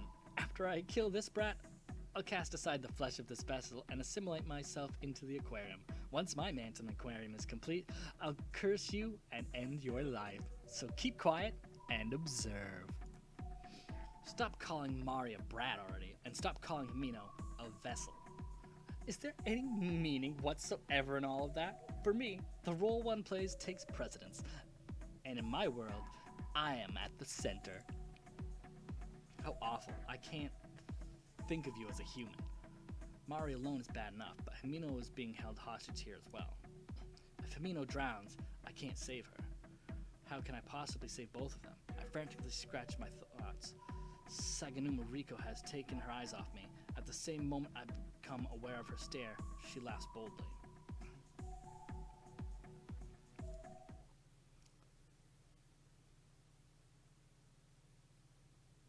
Mayu, you're the one who's awful. What? With that brief phrase, she's halted my thoughts. Just like the bizarre phenomenon of the deep-sea fish booth, her voice and tone are unmistakably Himino's. Leaving me in that terrifying place? It's your fault that I've ended up like this, Mayu. If you had just told me the truth about yourself, we wouldn't have gotten into a fight. If you had just told me about things like your sister going missing or that she was here, instead of deciding everything on your own, I wouldn't have ended up like this. Himino, so that's how you saw it. Even though Sagamo Riko is possessing her, those words just now were none other than Himino's. I see Himino as my best friend. Because of all that, I know these words are how she truly feels. You know, I thought of you as my best friend, Mayu. But that was just my own misconception. You didn't care what happened to me, did you, Mayu? That's not... My words of denial come out shrouded in uncertainty. Himino's expression is just a serious one. It's the face I saw when we fought, looking a little like she might cry, but very angry. I came all this way for Himino. Why are things getting so messed up here at the very end? Himino, I'm sorry. Don't give up again, big sister. As I start to look down, Mari's voice calls me back. Mari? When I've been in an argument, I've lied too. Even though I love you, I said I hated you. This lady is making the same face I made at those times. Didn't I tell you not to speak? Sagamo Riko squeezes the base of Mari's neck even tighter. Mari instantly shuts her eyes, then looks at me through thin slits. Mari, I'm alright, big sister. With a pained expression, Mari continues to smile. Hey, I love you, big sister, just the way that you are. I told you to shut up, didn't I, you little brat? Bye, big sister. Just as she hinted at with her tone, Saganuma Riko tosses Mari into the tank water. Even at that last moment, Mari's face was smiling. Mari!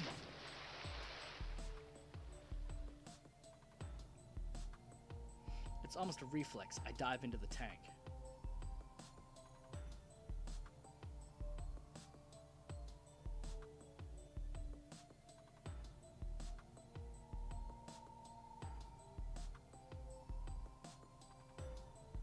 That was weird.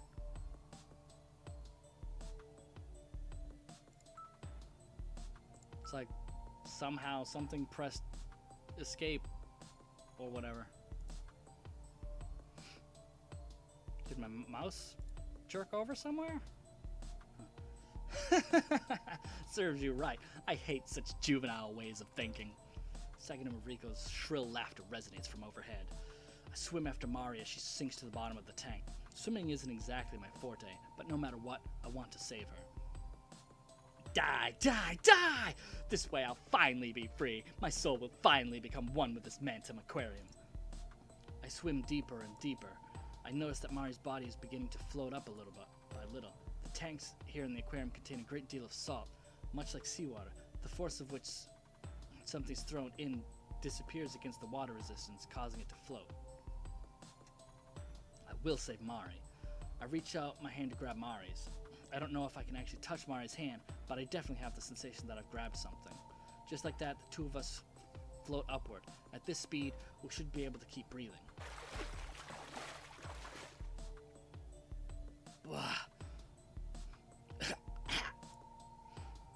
This time, I was able to save you, Mari. I was able to save you. Thank you, big sister. I don't think I can consider it saving her if she's already dead.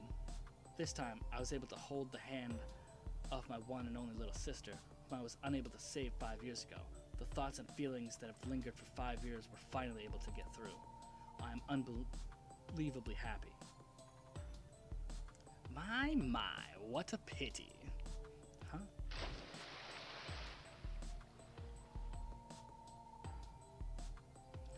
That transient joy is smashed away in the blink of an eye. Saganuma Riko has also leapt into the tank. Riding the force of her dive, she grabs hold of us and pulls us towards the bottom of the tank.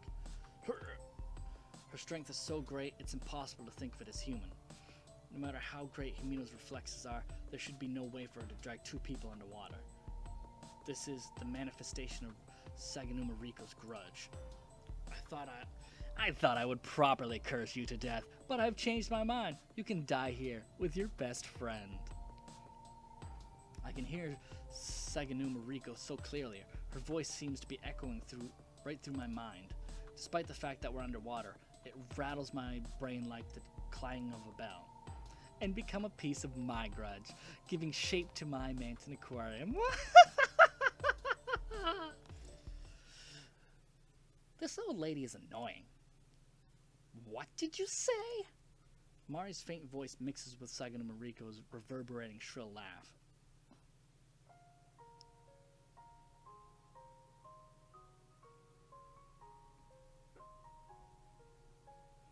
Big sister, I'm so glad you saved me in the end.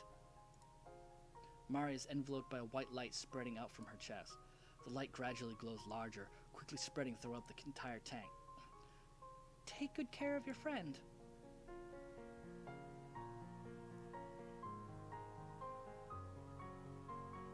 The light mixes with the water, becoming a faint light, blue light. Within it, numerous fish swim about. What is this? This brat shouldn't be able to. All of them hate you, lady. What are you trying to do? I'm only trying to get my tranquility. No, stop! Even within the brilliant light, I can still clearly see what's going on. Several fish are opening and closing their mouths, pulling on Himeno's body. No, they're pulling something out of Himeno's body. Stop! Stop this! Himeno's body is becoming double-layered. One is Himeno, the other is Saganuma Riko's body. Saganuma Riko's body, her soul is, little by little, being torn away from Himeno's body by the fish. You all, stop there! We won't stop. This time, it's my turn to save my big sister. Oddly, even though I'm underwater, I don't feel as if I'm suffocating. There have been various strange phenomena within Manson Aquarium. I've seen many odd things. However, the sight of the fish's counterattack unfolding before my eyes is by far the most fierce. They are filled with the energy of lives just freed from so much hatred and resentment. I'll curse you! Even if I die, I'll curse you! Impossible. The fish here are going to eat every last bit of your soul. What on earth is Mari? I don't get it, but this is what I decided to do, so I've done it. Could it be that you've become one with the aquarium before I could? Don't toy with me. Stop this! Saganuma Riko's body has already become completely detached from Himino's. With a look of anguish on her face, her body is being picked at by the fish. The contours of her flesh are gradually becoming distorted as Saganuma Riko sinks away. In contrast, I am floating toward the top of the tank. It isn't because I am swimming, nor because of buoyancy. Orca, sea lions, and various other sea mammals are pushing Himino and I up. You little! This is all that I can do. From within the light, I hear Mari's voice. Mari's body is no longer next to us. So hang in there just a little longer, big sister. The past, it's what created the current me. All of the things accumulated from the past, that's what I used to think made me who I am. But Mari's radiance taught me something. We are all surrounded by the possibilities of the future. The past isn't everything I am. It's something that remains in my heart to push me further along. Big sister, see you later. Yes, definitely. We'll meet again, Mari. This is my farewell.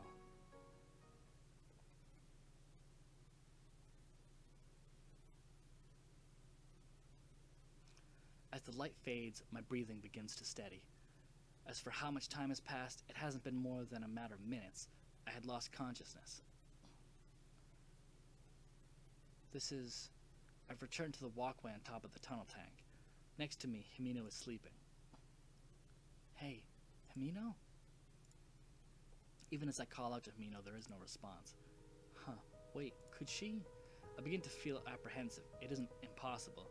We were in the water for a very long time. The amount of endurance it took was well beyond the norm. On top of that, she was possessed by a spirit. I can't even imagine how much stamina that would drain away. It can't be. It can't be. Trying not to think of the worst, I rest my ear on Himino's chest. Pressing to the soft feeling of her chest, I concentrate very hard. Ba-dum, ba-dum. I can hear the sound of her heartbeat, thumping in a slow but steady rhythm. I'm so glad. She's probably just sleeping now, but Himino is alive. The colony of parasites that were growing within Himino back at the stage seem to be completely gone now. Their attack on Himino must have also been a part of the grudge of Manson Aquarium. I was able to save you. I really was able to save you. Great joy gradually fills my chest. Upon hearing Himino's pulse, my body goes limp. Ta-da! I was actually awake! Ah! Sitting up with great vigor, Himino spreads both arms wide. Surprised, I lose my balance and start to fall from the walkway. Ah! Watch out! Himino embraces me, pulling me close to her. Realizing I won't fall, I embrace her back. Jeez, I was so worried, Himino. I'm a bit embarrassed, but thanks. Himino breaks away from me and suddenly stands up. I'm so glad it's not Saganuma Riko, but the cheerful is always Himino. Finally feeling a real sense of relief, my tears gradually begin to flow. Hey, why are you crying, Mayu? Because you... The thread of tension that was pulled so tight begins to loosen at once. Too much has happened in this Manson Aquarium. Still, somehow, I was able to overcome it all. I was saved by so many people. And all of it was for this very moment. Well, where are we? In other words, Himino still has almost no idea what happened here. The one who was talking to me was Saganuma Riko to the end. It wasn't Himino. Well, where should I start? Well, how about from the beginning? Just as Himino tilts her head and looks at me once more, the walkway suddenly begins to shake. An earthquake? Leaving us no time to be surprised, this shaking grows more intense. Unlike the poltergeist phenomenon in the director's office, the entire room is shaking.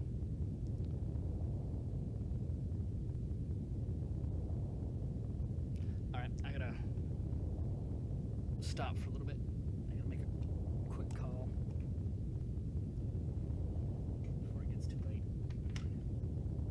I'm sure we're close to the end here.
But this doesn't seem to be a natural phenomenon. I grab Himino's hand and motion for her to climb down the ladder.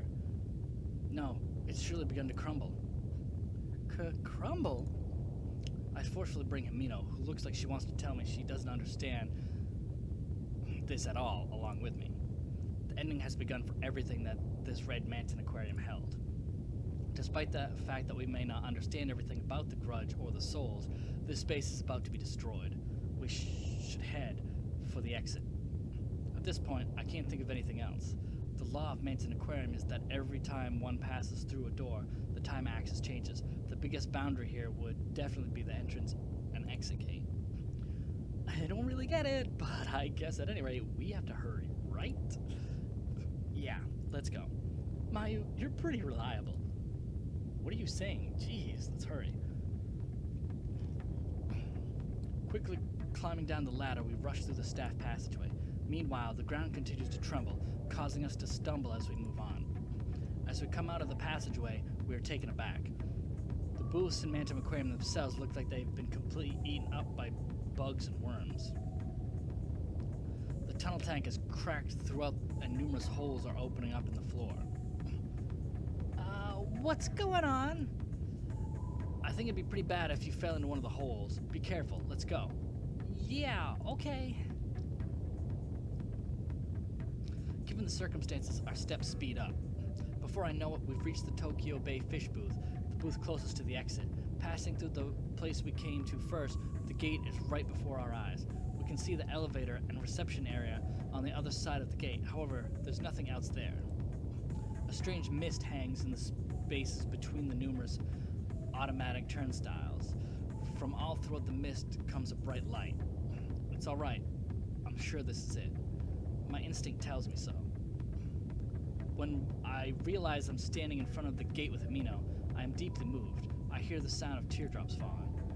Finally, we made it here. Himino probably just tilts her head at my brooding words. It's been such a long journey. Okay, let's go home. Himino? I take Himino's hand and ask quietly, but she suddenly looks down. Oh, shit. You know, Mayu. Her voice is quiet. As Himino says my name, her voice has taken on a serious air, one different from when we fought, or from our fun chats at lunchtime. What's wrong, Himino? I actually do have memories of when Sagamoto Rico took over my body. Could they be from that time?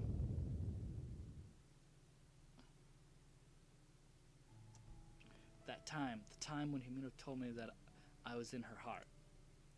Himino told me straight out her true feelings, her dissatisfaction, without hiding anything. Yeah, Mayu, you probably thought that was a trick by Sanganuma, san, to confuse you, but those were my true feelings. Without any lie, those were the feelings I had inside of me, so they came out of my own mouth. I see. Yeah, your true feelings. That's right. At one time, I hated you. Even though I don't feel that way at all now, I love you. I did feel that way, that I detested you. Since you risked your life to save me, Mayu, I can't seriously lie to you. I can't keep hiding that from you. Hamino. That's why I can't go with you, Mayu. I'm sorry, but Still looking down, Hamino lets go of my hand. As the rumbling in the ground continues, the wearing away of Manton Aquarium steadily gets worse. Clearly, it's a sign that before long, this Manton Aquarium will disappear. Just once, I ask a question within myself.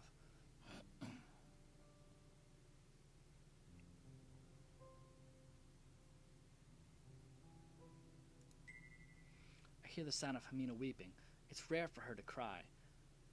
But when we see touching movies, she always cries.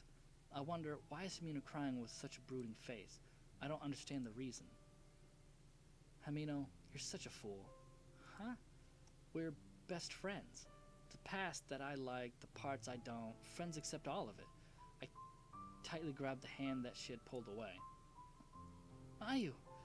Hamino lifts her head, tears accumulating in her eyes, and rushes over to me. The two of us together pass through the gate. That could have been a little bit better.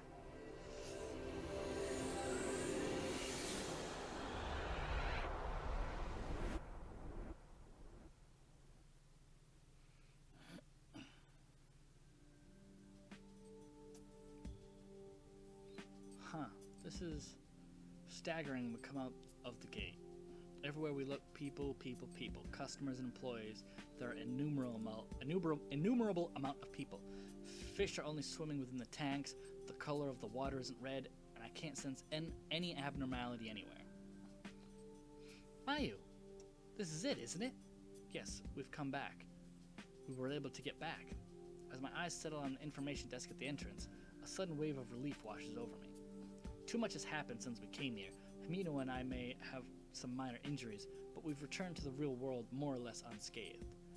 I can't take anymore. I'm so happy. Hamino, we're back. Exhausted, I can no longer hold back everything welling up inside me. My eyes suddenly feel hot, and large droplets overflow from within them. Oh, I'm so glad. Hey, Mayu, if you cry in a place like this... I know. The people around us have no way of knowing we've been through. I'm just a junior high school girl who suddenly started to cry. I'll definitely be seen as a strange girl. Want to find some place on the edge of the room? I'll go buy some cocoa. No, let's be together. I don't want to be apart. Okay. You're such a baby, Mayu-chan. You idiot. We sit in the rest area and Amino pats my back. Just as I start to calm down, I glance at my watch. According to the time, it's about 8 o'clock at night. Our whole ordeal wasn't even a full 8 hours. Even so, it was the most densely packed period of time in my life.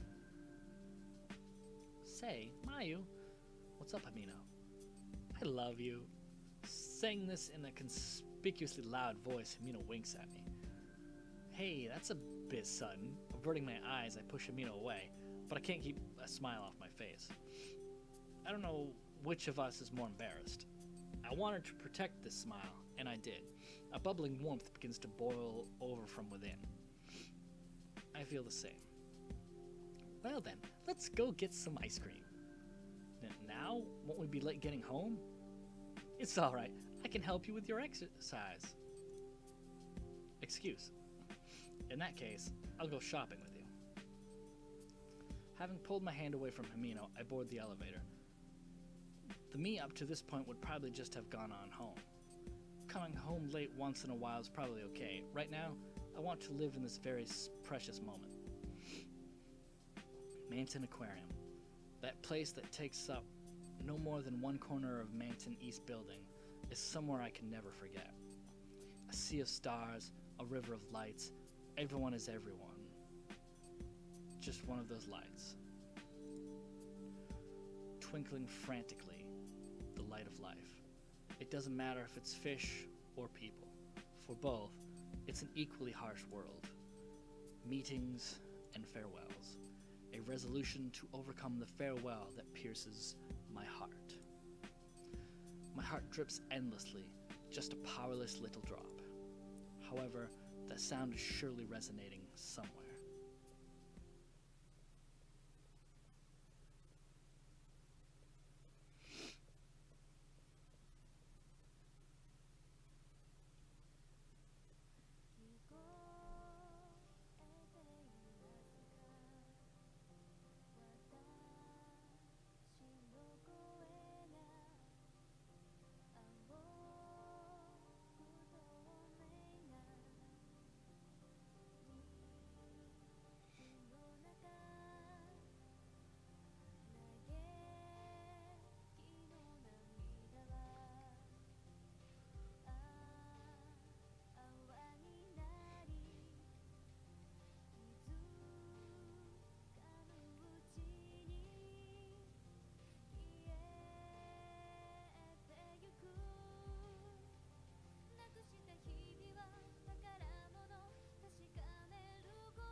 These credits are pretty bad. It's like, this was made by 3 people.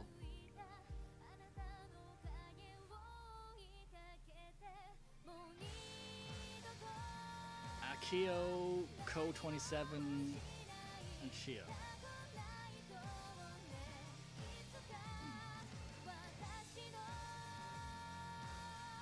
Yeah. There's 3 people who worked on this game.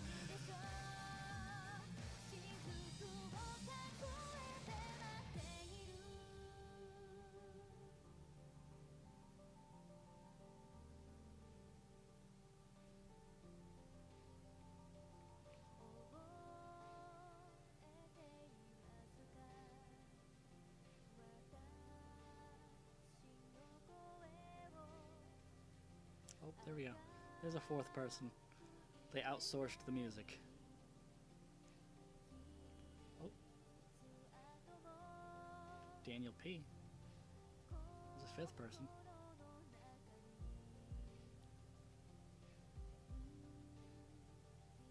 Huh. Daniel did all the game aspects of it, it looks like. Everyone else did the writing. And their PR.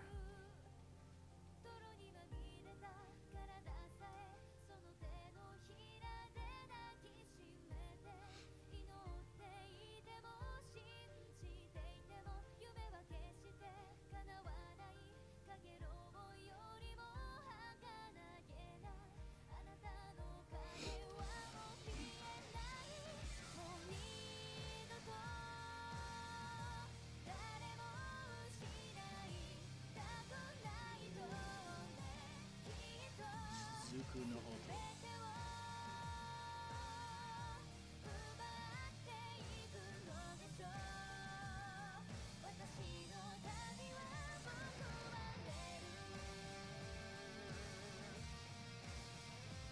Done by Kayuri. Sung by Kayuri. It's pretty good.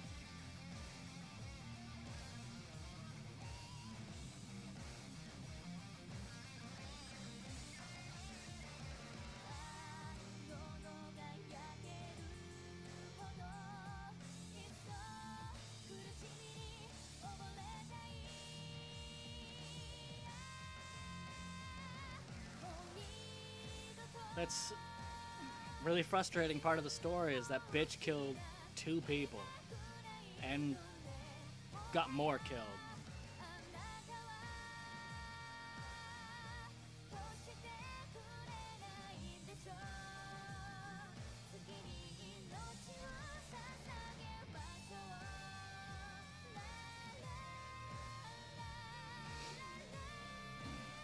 And it's definitely a strange and interesting thing that Saya didn't want revenge at all.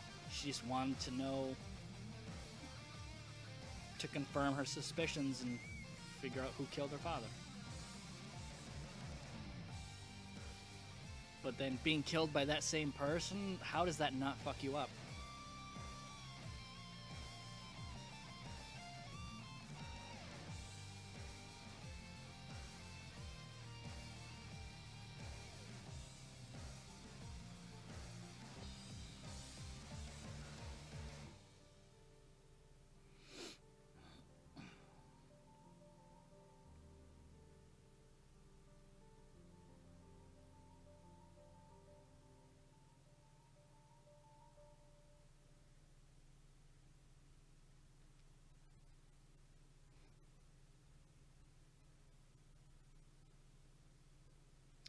I wonder if after completing the game you can listen to the primary sound whenever you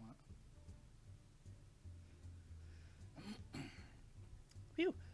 I bought them! I bought them! That necktie was so cute, and I found a strawberry scented candle. And you really did buy a lot. You won't get in trouble? It's fine, it's fine. That's right. We haven't looked at shoes yet today. Well, let's go. Hey, wait a second. Himino, I'm a little tired. How about we eat some ice cream and take a break? It's been 1 week since then. Himino and I are visiting Mansion East Building again. My mother was a bit huffy about me going out for a second week in a row, but I got my way in the end. Even my nagging mother was surprised that I wouldn't back down, but I guess I've changed a little bit. It's alright if we get ice cream, but don't mess up your stomach like you did last week, okay? I told you, I'm fine already. After a week has passed, that terrifying aquarium is like a memory or a dream, and we have returned to a relatively unchanging daily life. That day, I eventually did eat 3 scoops of cookies and cream, and my stomach started to hurt, so I couldn't go shopping with Himino after all. As compensation, we came here to get our fill of the fun at the aquarium. That's right, Manson Aquarium. There's a reason we came, without hesitation, to this place stained with trauma. I don't want this to be a place filled with only bad memories. This is the place I last played with Mari. The place where I met Sayo. The place where we became friends. The place where it was etched into my heart just how important Himino is to me. There are a lot of painful memories, but on the other hand, it's a place I really love. Well, to relax, should we head on in to the aquarium? Mayu, are your legs still a bit too tired? It's fine. I'm totally fine. Alright, let's go.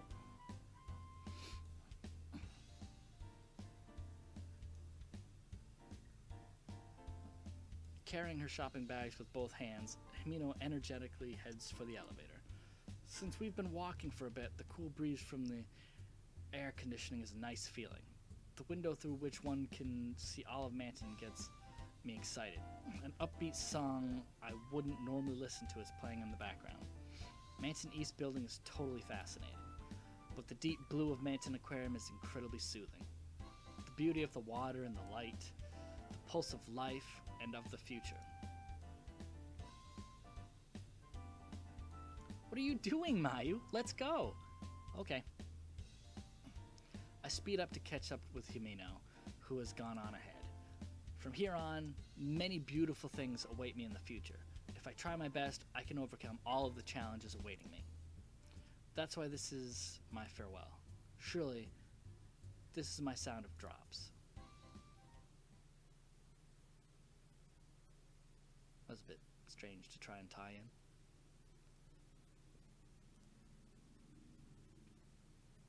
Because I don't really get it.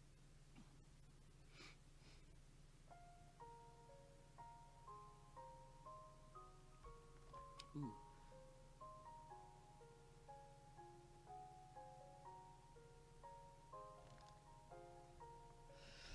So that was pretty good. That was actually a good story. I really love the use of science fiction-y,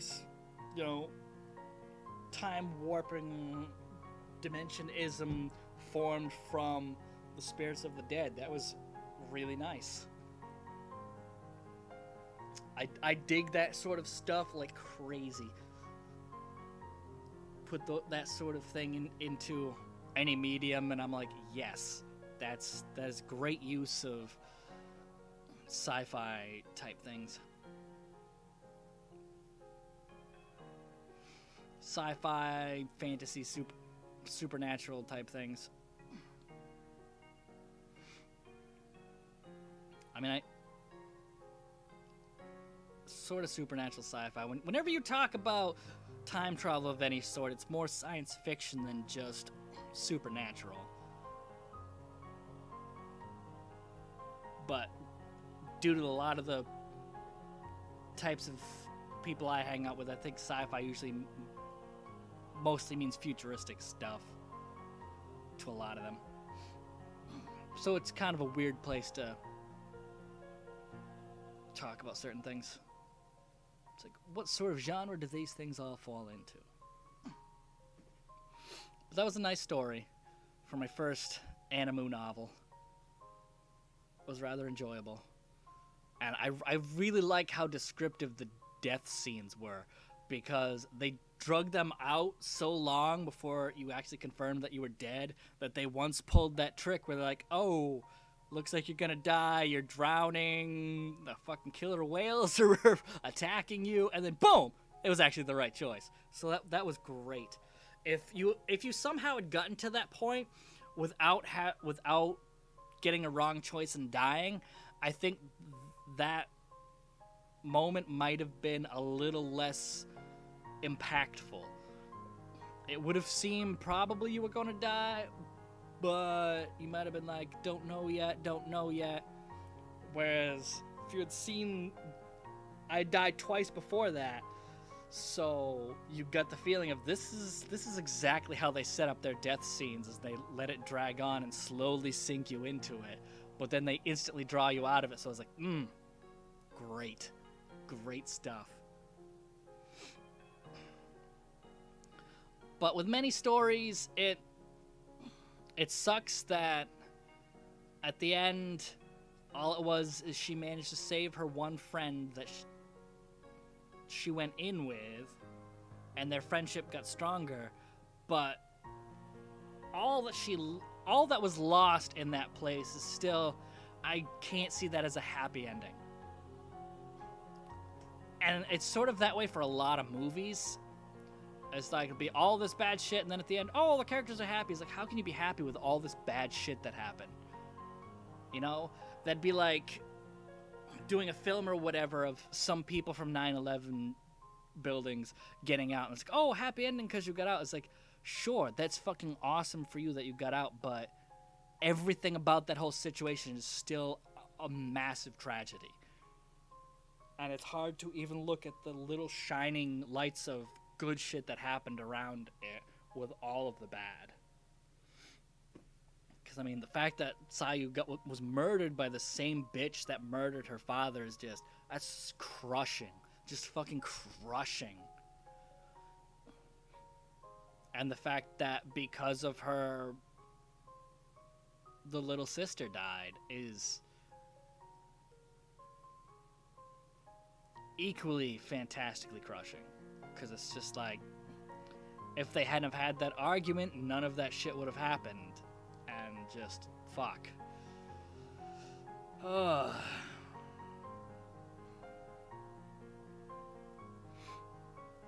And I mean, it's nice to have, stories be like, oh, you talked to one of your dead relatives to say your final farewells together, have your closure and shit. And it's like, that's awesome and everything, but how do you still not miss them every fucking day?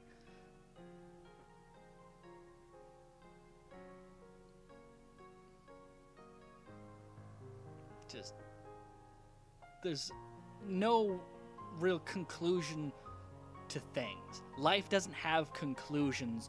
It's just a steady, forward-moving thing, even with you or without you. Whether you live or die, life continues on and nothing really ends. It's just forgotten. So, closure is only just like healing some wounds so they don't maybe hurt as much, but it's still gonna hurt.